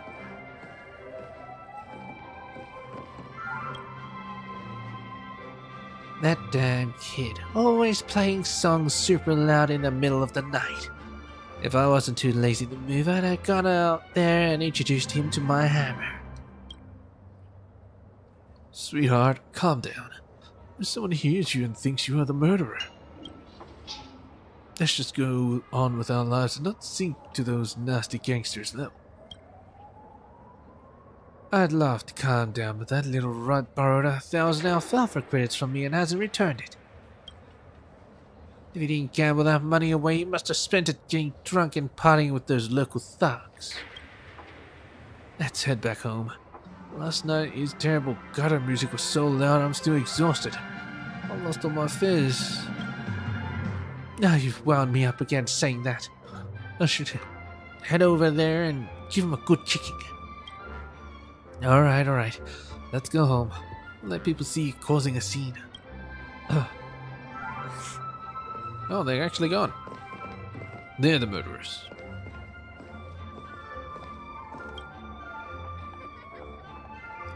It seems that they all lack the discerning eyes to see the truth. Indeed, brother Sugarfree.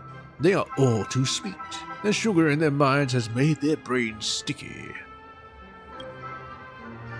In this whole world, only you truly understand me, brother Original Flavor.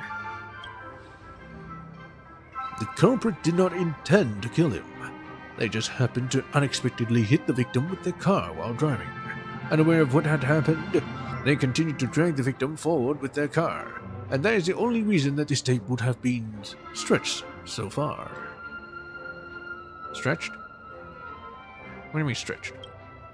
You are correct, brother Original Flavor, but there is one thing I might add. The car in particular... Now this car in particular was an extremely luxurious limousine, one that only the richest in Pentagon could afford. You were surely a master detective, brother Sugarfree. Pray tell, how did you come to this conclusion for that detail? It is simple. I happened to witness them driving away when I arrived. It's simple. I saw the whole thing.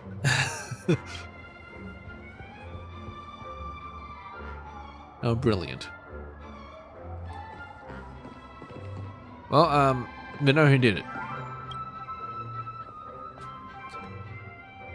Thank you, the hard work. We'll be able to bring the culprit to justice.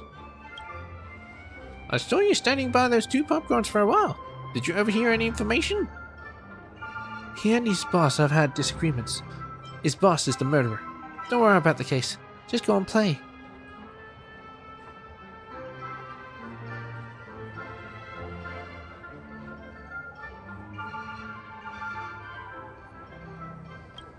My friend, now it's not the time for jokes.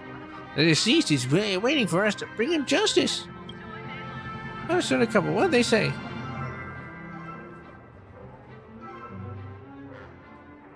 Don't worry about the case. Just go and play. My friend, though playing games is not a crime, there is a time and place for it. What about different flavored friends over there? I see they have some opinions on the case. There was a luxury limousine that passed through here. The culprit is you. Don't worry about the case. Just go and play. The culprit is you. The case you put forward is not impossible. As a detective on this case, I'm the last person who would have suspected as the culprit. Unfortunately, I had neither the time nor the motive to commit this murder. Let's get back to the problem at hand. Some things about this case are rushing around my mind. As soon as I reached out to put them together, they are gone again. Let me gather my thoughts, my friend. I see you're tired too. Perhaps we should leave it here for now. If there's any further information, I'll let you know. The old detective hangs his head and leaves as if in deep thought.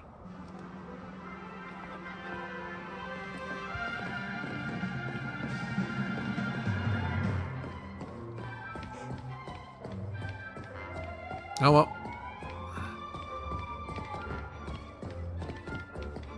Hello. Are you the one who was coming to see Oksana before?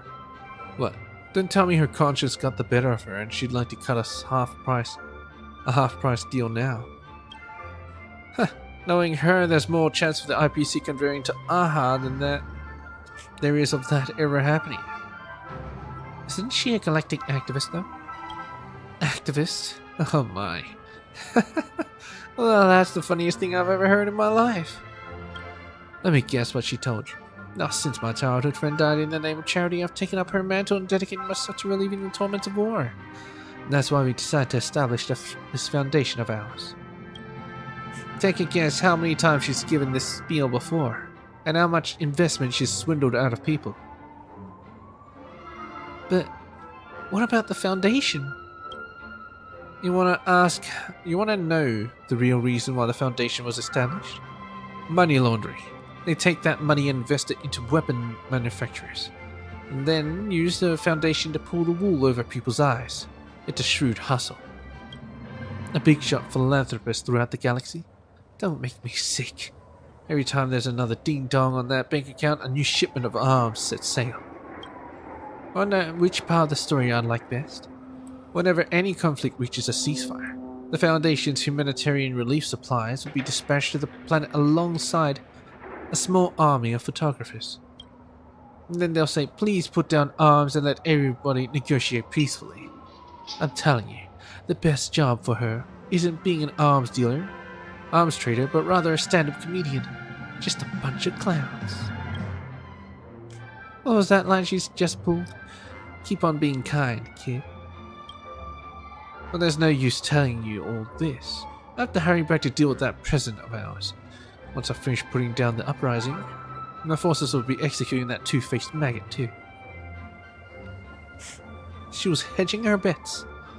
She was selling to the other side too.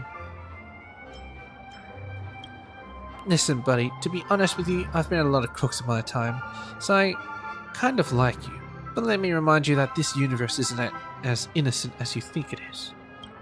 Of course, I know who cut those crooks a discount on those weapons, and we'll have to keep on buying weapons from that lady for as long as they resist us. Why would she ever give up a cash cow like that? Those ignorant thugs should be thanking her for all this. Arms dealers are like hyenas, hedging their bets. They make money the more casualties they are. But we don't care. All we care about is having better weapons and better gear than those scoundrels, and whether or not we can beat them. You come from a peaceful homeworld, and might not put this knowledge into practice for the rest of your life, but who knows? The kid who buys a toy doesn't care if the hands that sell it to him are covered in blood, until one day in the future when they themselves are reduced to a red smear. 5 amber eras ago, our quadrant used to be peaceful, too. But look at it now. It stinks worse than the stomach of a void song whale.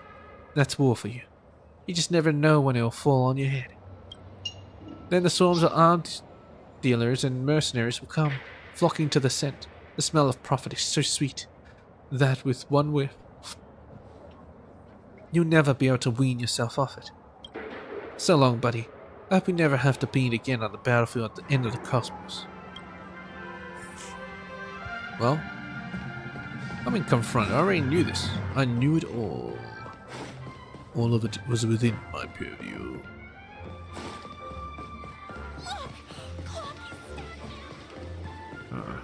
They're popping in way too late.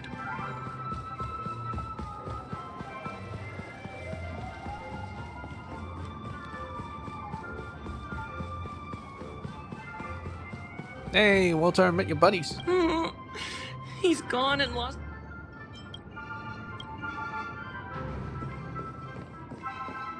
Hey, Oksana. Arms mogul, no longer philanthropist.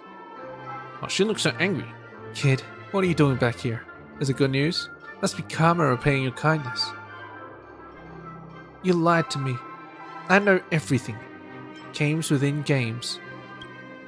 Don't tell me you believe that slander against the Foundation. That's just the way it is. These days, everyone loves to hold up the tall poppy before cutting it down.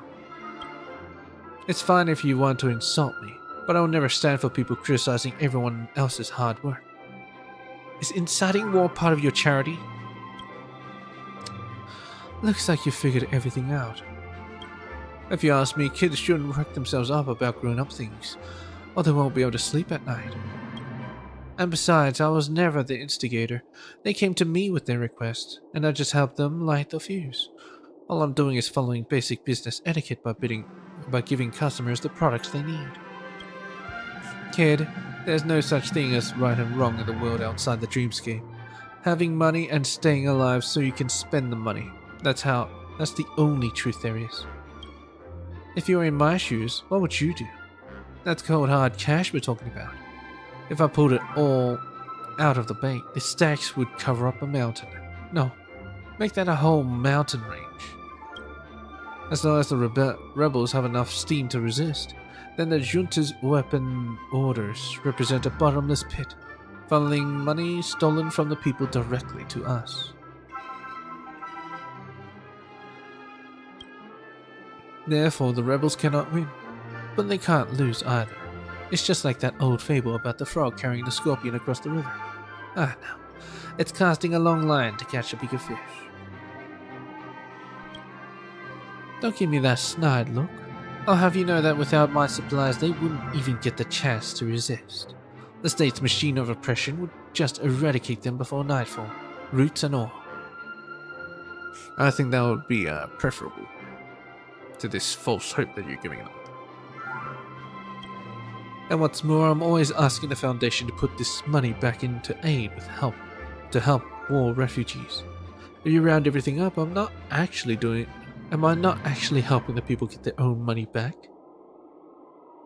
Didn't you say you want to eliminate war? The only lesson I learned from war is that nothing ever changes. War never changes. Kid, if you can't stop it, then you might as well try and put it to work for you. Wherever there's warfare, there are profits to be made. Yeah. I don't know what the family dosed me with, spurning such a great line of business like this and recruiting people into the charity cause instead. This sum should make up for me deceiving you. From now on, we don't know each other. You've never seen me, and I've never seen you. You can keep your filthy blood money. That's what I meant. That's what I meant.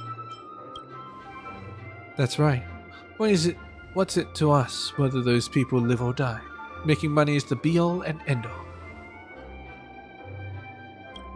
Sensible kids like you are my favorite. Hell yeah. You take the hush money from Oksana, but no matter which way you think about it, you can't quite stomach it. Well, time to buy some food and eat it. If by chance she were to leave here, who knows how many planets would be engulfed in the flames of war. Before war breaks out, perhaps you can ask Woolsey for help. If you leave now, then. Optional, report the business to Woolsey and Bloodhound family. Optional, leave the theme park and wash your hands off it. Not my problem, I'm out of here.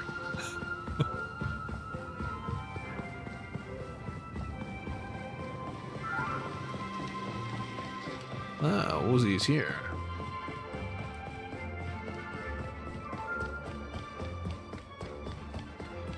Investing here?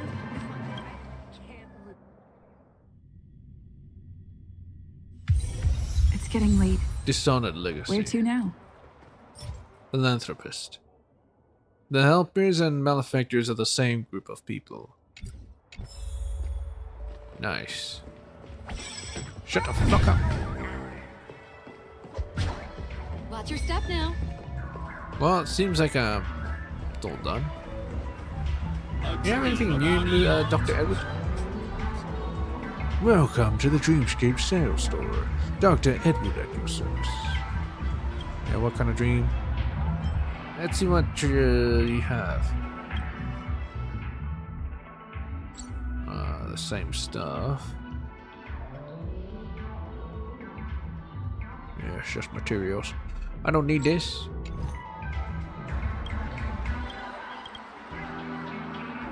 I have some dreams to share with you.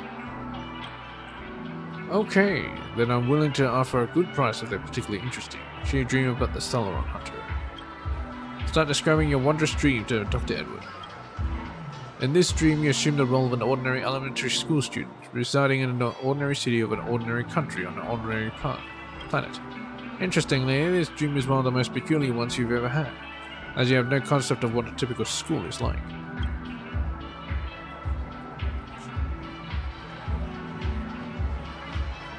I think I've done this before. You have a short female classmate named Civil. From what you recall, she often plays games under her desk during class, yet manages to maintain good grades. There's a bad boy named Blade in your class. He is usually quiet, but even the worst bullies are afraid to mess with him. Although he frequently neglects homework and fails exams, no teacher dares to reprimand him. The class president, Kafka, is a symbol of perfection in every aspect, be it her looks, grades, or charisma. However, you always have a hunch that she conceals a dark side. To everyone's surprise, these three individuals with such contrasting personalities are actually close friends. One day after school, the three of them gather around your desk. I apologize for the interruption, miss, but it appears that some dangerous individuals from the most wanted list have emerged in your dream. Furthermore, you seem to have intentionally glorified them. Unfortunately, the rules dictate that I am not allowed to purchase such dreams. Please feel free to share more of your dreams.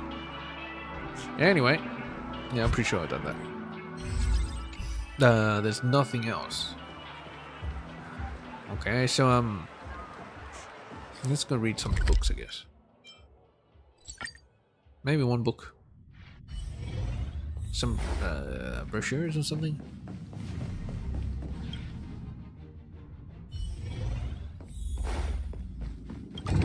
There's something real short. Let's check this first. Nothing new. Very good. Okay, oh, there's something new here. Dr. Ratio's notes. Dr. Ratio's feedback during his visit to the space station. His words show his sincerity. Number 2.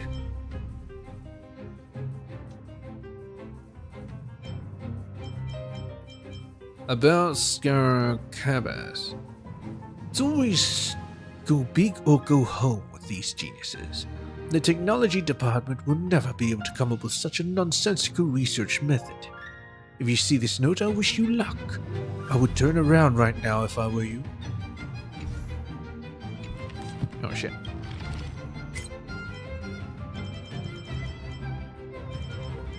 Could you feel his disdain there? As I tried to make it slip through.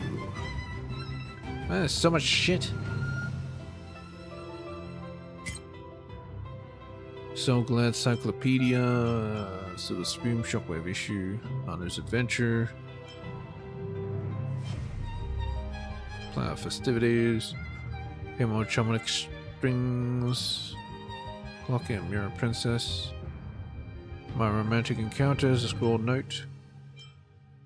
That seems really small, so let's do this. Scroll note. A note discovered in a corner of the hotel in the dreamscape containing incomprehensible but bone-chilling obscure content. Stay away from all buildings. Eat people. Vomit moving scraps. Don't eat or drink anything. Won't starve to death. Gradually turn into a monster. Don't watch the show. Empty bottles will rip off your blank. Weird birds will rip open your blank. Rusty machines will slice and churn. Blank, blank, blank. Stay away from those executioners. Stay away from the blank. A large stretch of smeared ink. Kill all the Sweet Dreams troop. They are monsters. Evil minions of the family. Where did I even find this? I don't even remember. Anyway, an unsent letter. All disagreements and quarrels appear feeble when it comes to the matter of life and death. My once dear friend, upon receiving your letter, it's done a profound reflection of our 7-year-long friendship. It's been quite some time since our last argument. I believe that both you and I have regained our composure and can engage in a reasonable conversation. Now please allow me to be sincere and straightforward in my words. The differences between us have existed since the beginning of our relationship. At first, I was blinded by my intense admiration and affection for you. I willingly regarded you as an authority figure and my spiritual mentor. However, this does not justify treating your followers as mere experimental subjects. You often exert pressure on everyone around you, whether intentionally or perceive themselves as inferior to you. You sit in the father's chair, accepting unconditional admiration, flattery, and praise as a guarantee of your unassailable authority. Father's chair? House of the Hearth? However, when faced with criticisms or challenges, your amiable demeanor and generosity vanish, replaced by cruelty, denunciation, and dictatorship. In your eyes, any dissent is nothing more than rebellion against one's father.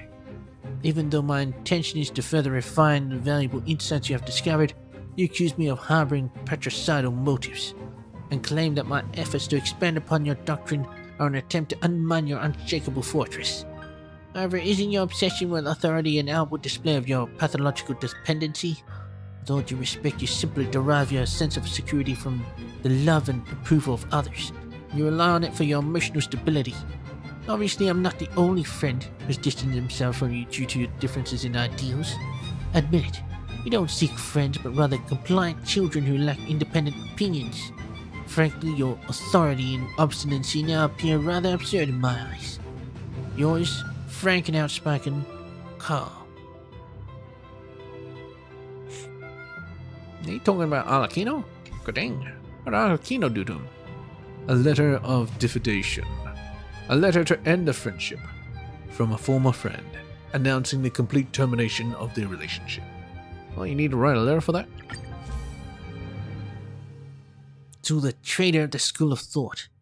Firstly, allow me to start this letter off by admitting how ashamed I am of my inability to see through people. I once regarded you as a close companion and even treated you like my own child. Oh wait, this the father. To the traitor of the school of thought. Firstly, allow me to start this letter by admitting how ashamed I am of my ability to see through people. I once regarded you as my close companion and even treated you like my own child. I entrusted you with my authority within the academic community because I genuinely cared for you and believed in your potential and our shared future. However, it is disheartening to see how you have chosen to repay my kindness. Without shame, you have stabbed me in the back, spread malicious rumors, and incited discord. I have heard that you accuse me of fostering a culture of childlike dependence among my students and claim that my paternal authority has hindered your academic growth. As you have come to this conclusion, I will refrain from offering any further defense or judgment. Over the years, I have become accustomed to facing accusations and interrogations from my critics. Yet, when confronted with your misguided statement, I find solace in the fact that our futile relationship has finally come to an end. That we have finally gone our separate ways. That the deceitful, hypocritical, and ungrateful insect, along with his followers, has departed from my realm of knowledge. The greatest regret of my life is having considered you a friend. This is closely followed by compromising and contorting myself in an attempt to salvage our superficial friendship. In the end, I offer you the following advice. He who is unable to see the truth claims to be practicing it. Such folly raises doubt about his lack of self-awareness regarding his own foolishness and lack of judgment.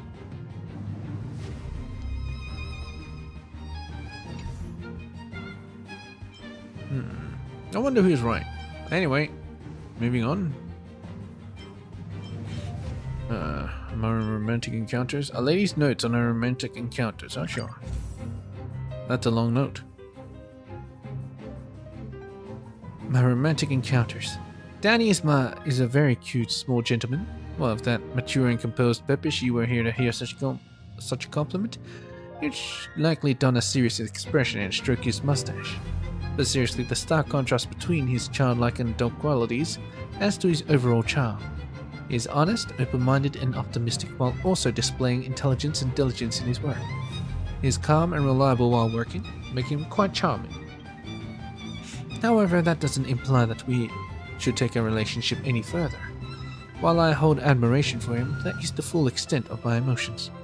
Therefore, when he jokingly asked if I would like to share his property, I realized that our friendship might be reaching its conclusion, because I understood precisely what that means to Peppishi. I couldn't help but feel sorry for the situation. Although it may sound hypocritical, the truth was, we were not compatible.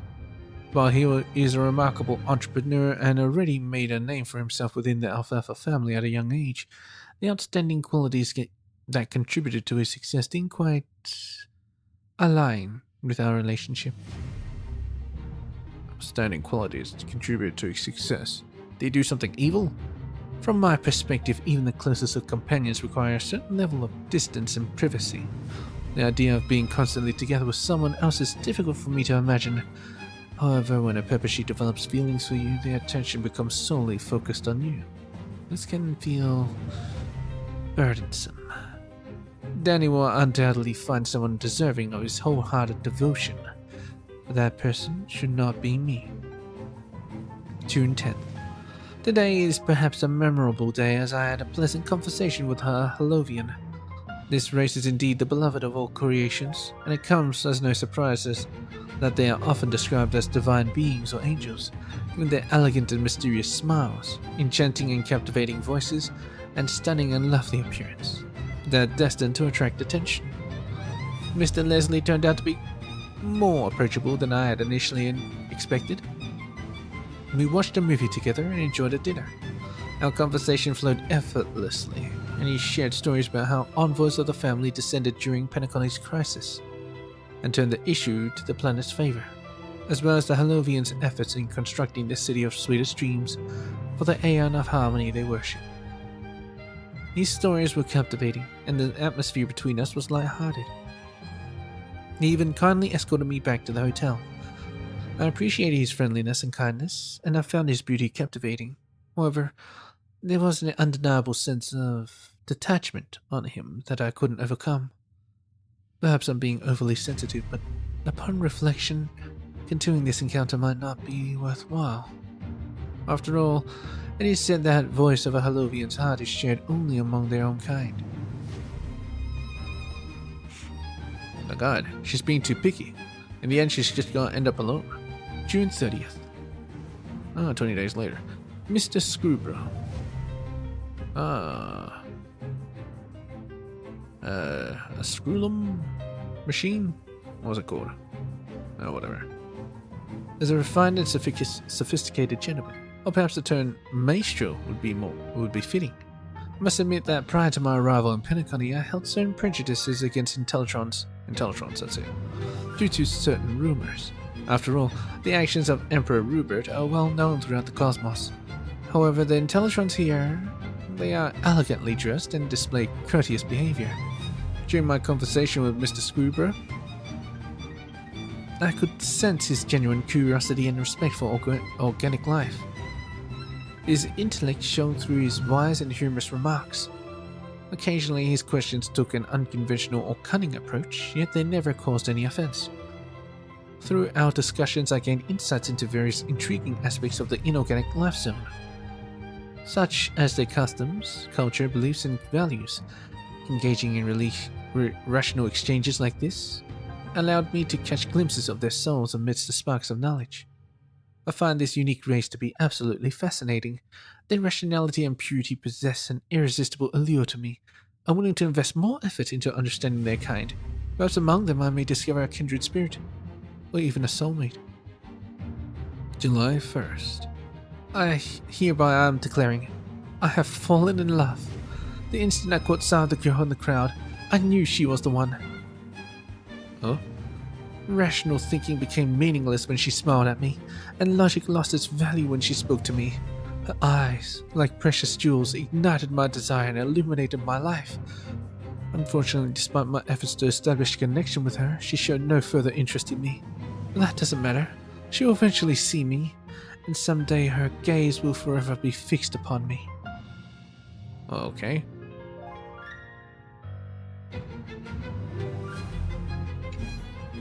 So she ended up being a stalker? Oh well. Still have some more time. What about Hanu's adventure? 1, 2, 3, 4. Alright. Let's do this. After I get a sprig of water, of course.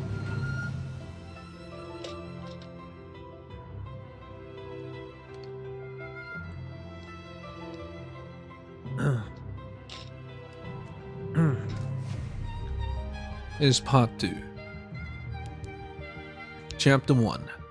Professor L struggled to flap his wings, finally returning to brother Hanu to Dreamville.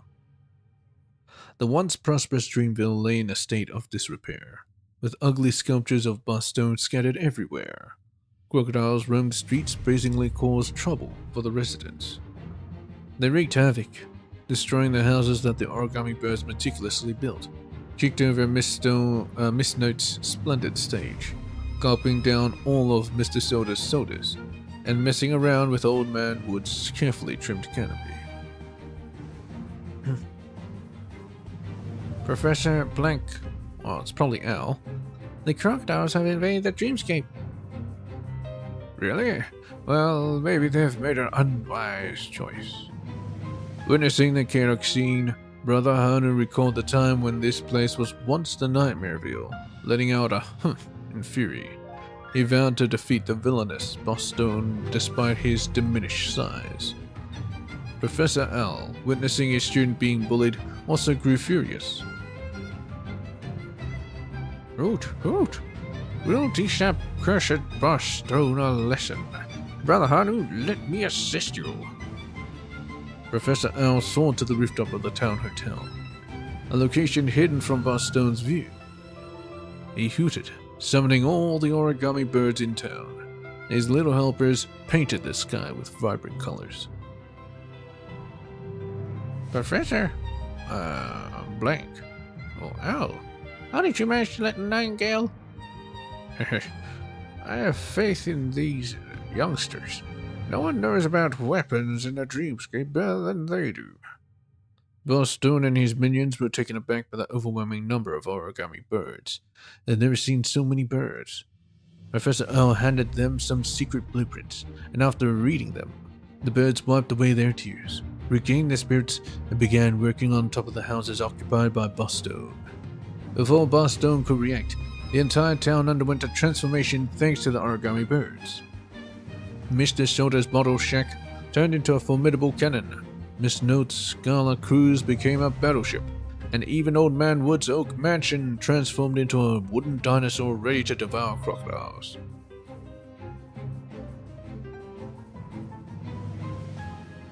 This is so cool, Professor. We should make more of these in the dreamscape. No. Boston and his minions trembled in terror. Overwhelmed by the creations of the origami birds, they sought refuge inside Town Hotel. This caused Professor L to worry. The hotel was the most magnificent building in Dreamville, and the most profitable business in town. It must not be damaged. Seeing the formidable weapons halting at the gate, hesitant to attack, Boston understood the birds' worries and let out sinister laughter. Ha ha ha ha.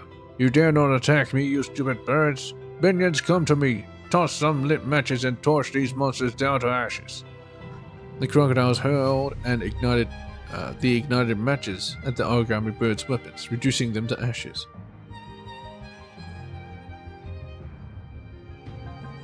Repelling them in the dreamscape is just a temporary solution. Even if we defeat the crocodiles here, our firepower disadvantage in reality remains desperate. If we lose the central sector, all the kids in the dreamscape will be in danger. Don't worry, Professor.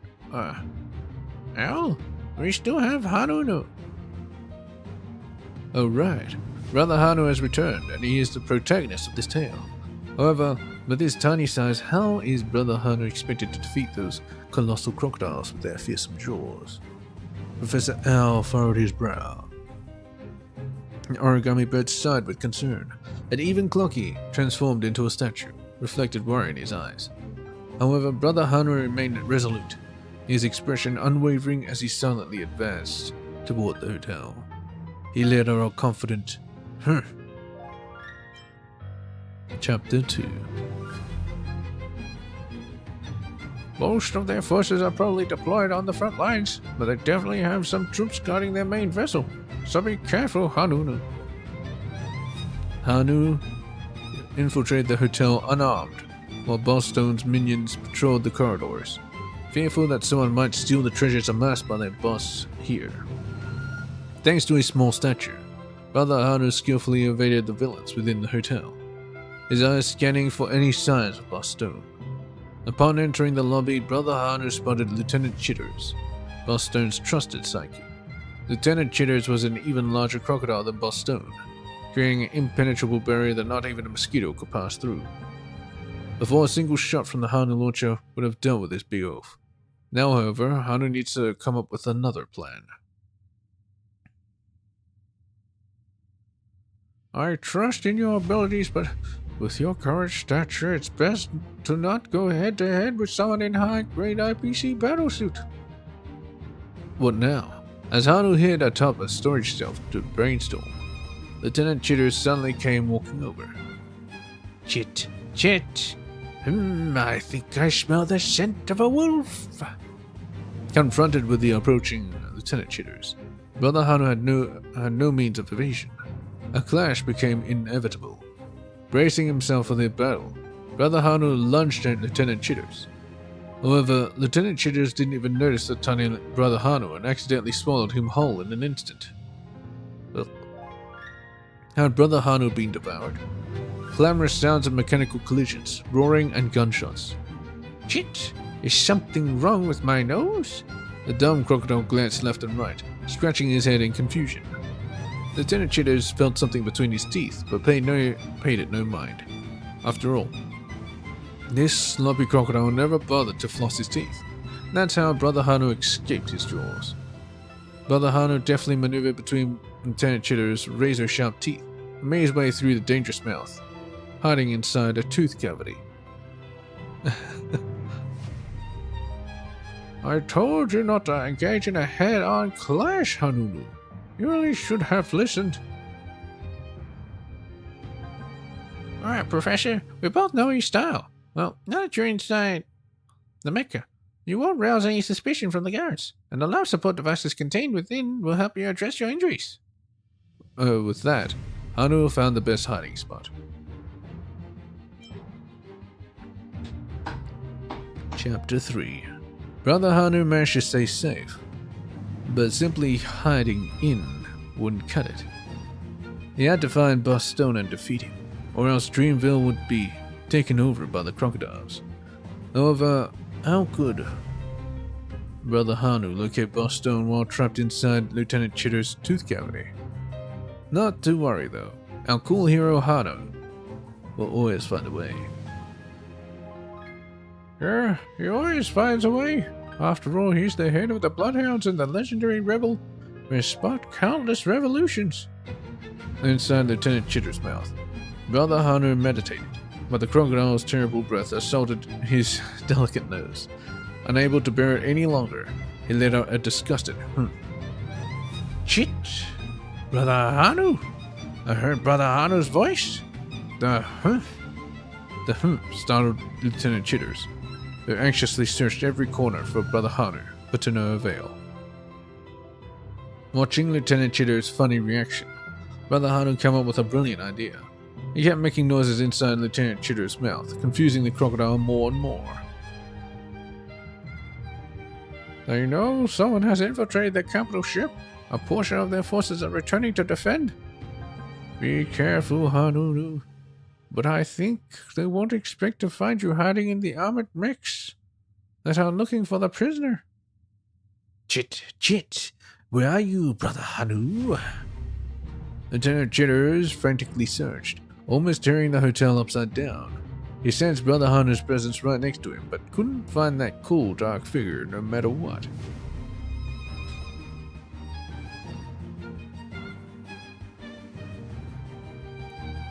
Lieutenant, Brother Hanu's voice is coming from you. Lieutenant Chitter's sidekick noticed the situation and informed the not so brainy boss. Chit, could Brother Hanu be hiding on me? Lieutenant Chitter stripped himself naked, hoping to find Brother Hanu, but he was still nowhere to be found. Meanwhile, Brother Hanu continued to make noises in his mouth, pushing Lieutenant Chitters closer to a mental breakdown. Chit, could it be that Brother Hanu has learned to become invisible? If that's the case, I must report to Boss Stone immediately. In a panicked state, Lieutenant Chitters raced up the stairs while naked. This was all part of Brother Hanu's plan. and soon he would confront Boss Stone with no effort of his own. The command center is on this floor. You really are a genius, Hanunu. Chapter 4. Chit! Boss Stone! Terrible news, Chit! Lieutenant Chitters burst into the opulent suite. Shouting in panic, Boss Stone, still dreaming in his grand bubble bed, was abruptly awakened by the sight of a naked, chubby crocodile standing before him. What are you doing, you idiot? Seethed with fury, Boss Stone unleashed a powerful smack of his tail upon Lieutenant Chitter's face, knocking out his teeth. Brother Hanu, who had been hiding in a tooth cavity, was propelled out as well. Seizing the opportunity, Brother Hanu swiftly found refuge in the corner of Boss Stone's room, ready to strike like a wolf. The enemy's main forces are returning to reinforce, Hanunu. Are you holding up well? How confident. Chit. Brother Hanu has returned, Boss Stone, and he's become invisible. I only heard his cool but couldn't find him anywhere. Lieutenant Chitter's mention of the name Brother Hanu sent a shiver down Boss Stone's spine. That cursed Brother Hanu. I see. Now get out of here. And next time, wear your pants before coming to me. After dismissing Lieutenant Chitters, Boss Stone grew increasingly anxious. Although he had shrunk Brother Hanu to a tiny size, he knew that Brother Hanu was still the valiant hero of Dreamville. Boss Stone unlocked his safe and looked at the Hanu launcher he had stashed away. He sighed in relief when he thought how Brother Hanu was even smaller than his own teeth right now. You hear this, Brother Hanu? Even if you've come back, there's no way you can defeat me in your tiny form. Boss Stone bellowed, believing that Brother Hanu would hear his words. And indeed Brother Hanu did. You found the ammunition warehouse, but even with enough ammunition you can't just eliminate all these crocodiles, can you? A disdainful Boss Stone returned to his dreams in his large bed, but uneasiness plagued him. He slept restlessly, as his beautiful dream turned into a nightmare due to that scare. Emerging from the shadows, Brother Hanu stepped forward and opened the cabinet, which now appeared hundreds of times larger than him.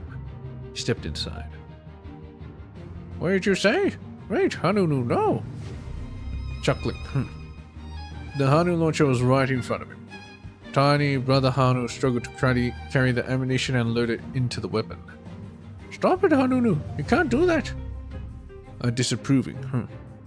It's going to destroy the hotel. The noise from the cabinet awakened Boss Stone once again. Could it be that Brother Hanu is really here? Fear gripped Boss Stone as he gulped and rose from his bed. No fear, my brothers. He's now so tiny that we can crunch him in a single bite. Boss Stone called out to all of his fellow crocodiles, all of whom huddled together in his room, near the cabinet. Don't go, Hanunu. What should I do without you and Penacony? I resigned. The crocodiles opened the cabinet, only to be confronted with the dark muzzle of the launcher, and tiny Brother Hanu standing beside the firing button.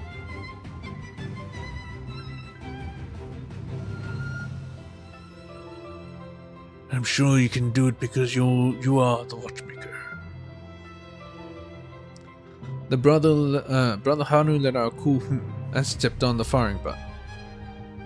A cool a deafening explosion, followed by absolute silence. Oh no, Hanunu sacrificed himself.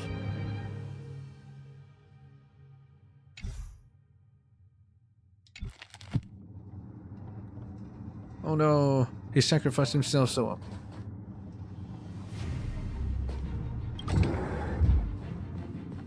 sacrificed himself for the watchmaker.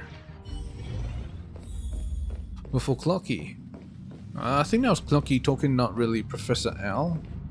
But you know, I didn't know. Anyway, that's it. Yeah.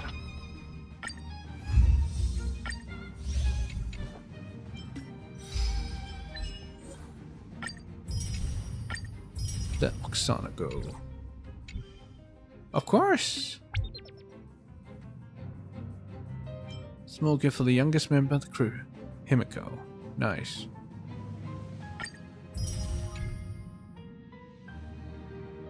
Today marks the first anniversary of the Astro Express re-embarking. Time flies. I still remember the first time we met. When you, March, and Dan Hung rescued Arlen from the Void Rangers. The situation was dire, but you were still bantering joyfully. At that moment, I thought to myself, perhaps this grey-haired kid would make a good nameless. In the blink of an eye, we have experienced so much together. I'm glad to have witnessed your growth. The road ahead is still long, but keep in mind, there are many people by your side who will support and protect you, including me, of course. Let's continue trailblazing together. Fantastic. Satisfaction survey. Credits. Well, I don't really need credits right now, so maybe not now. Anyways, Peach. Yeah, that's it.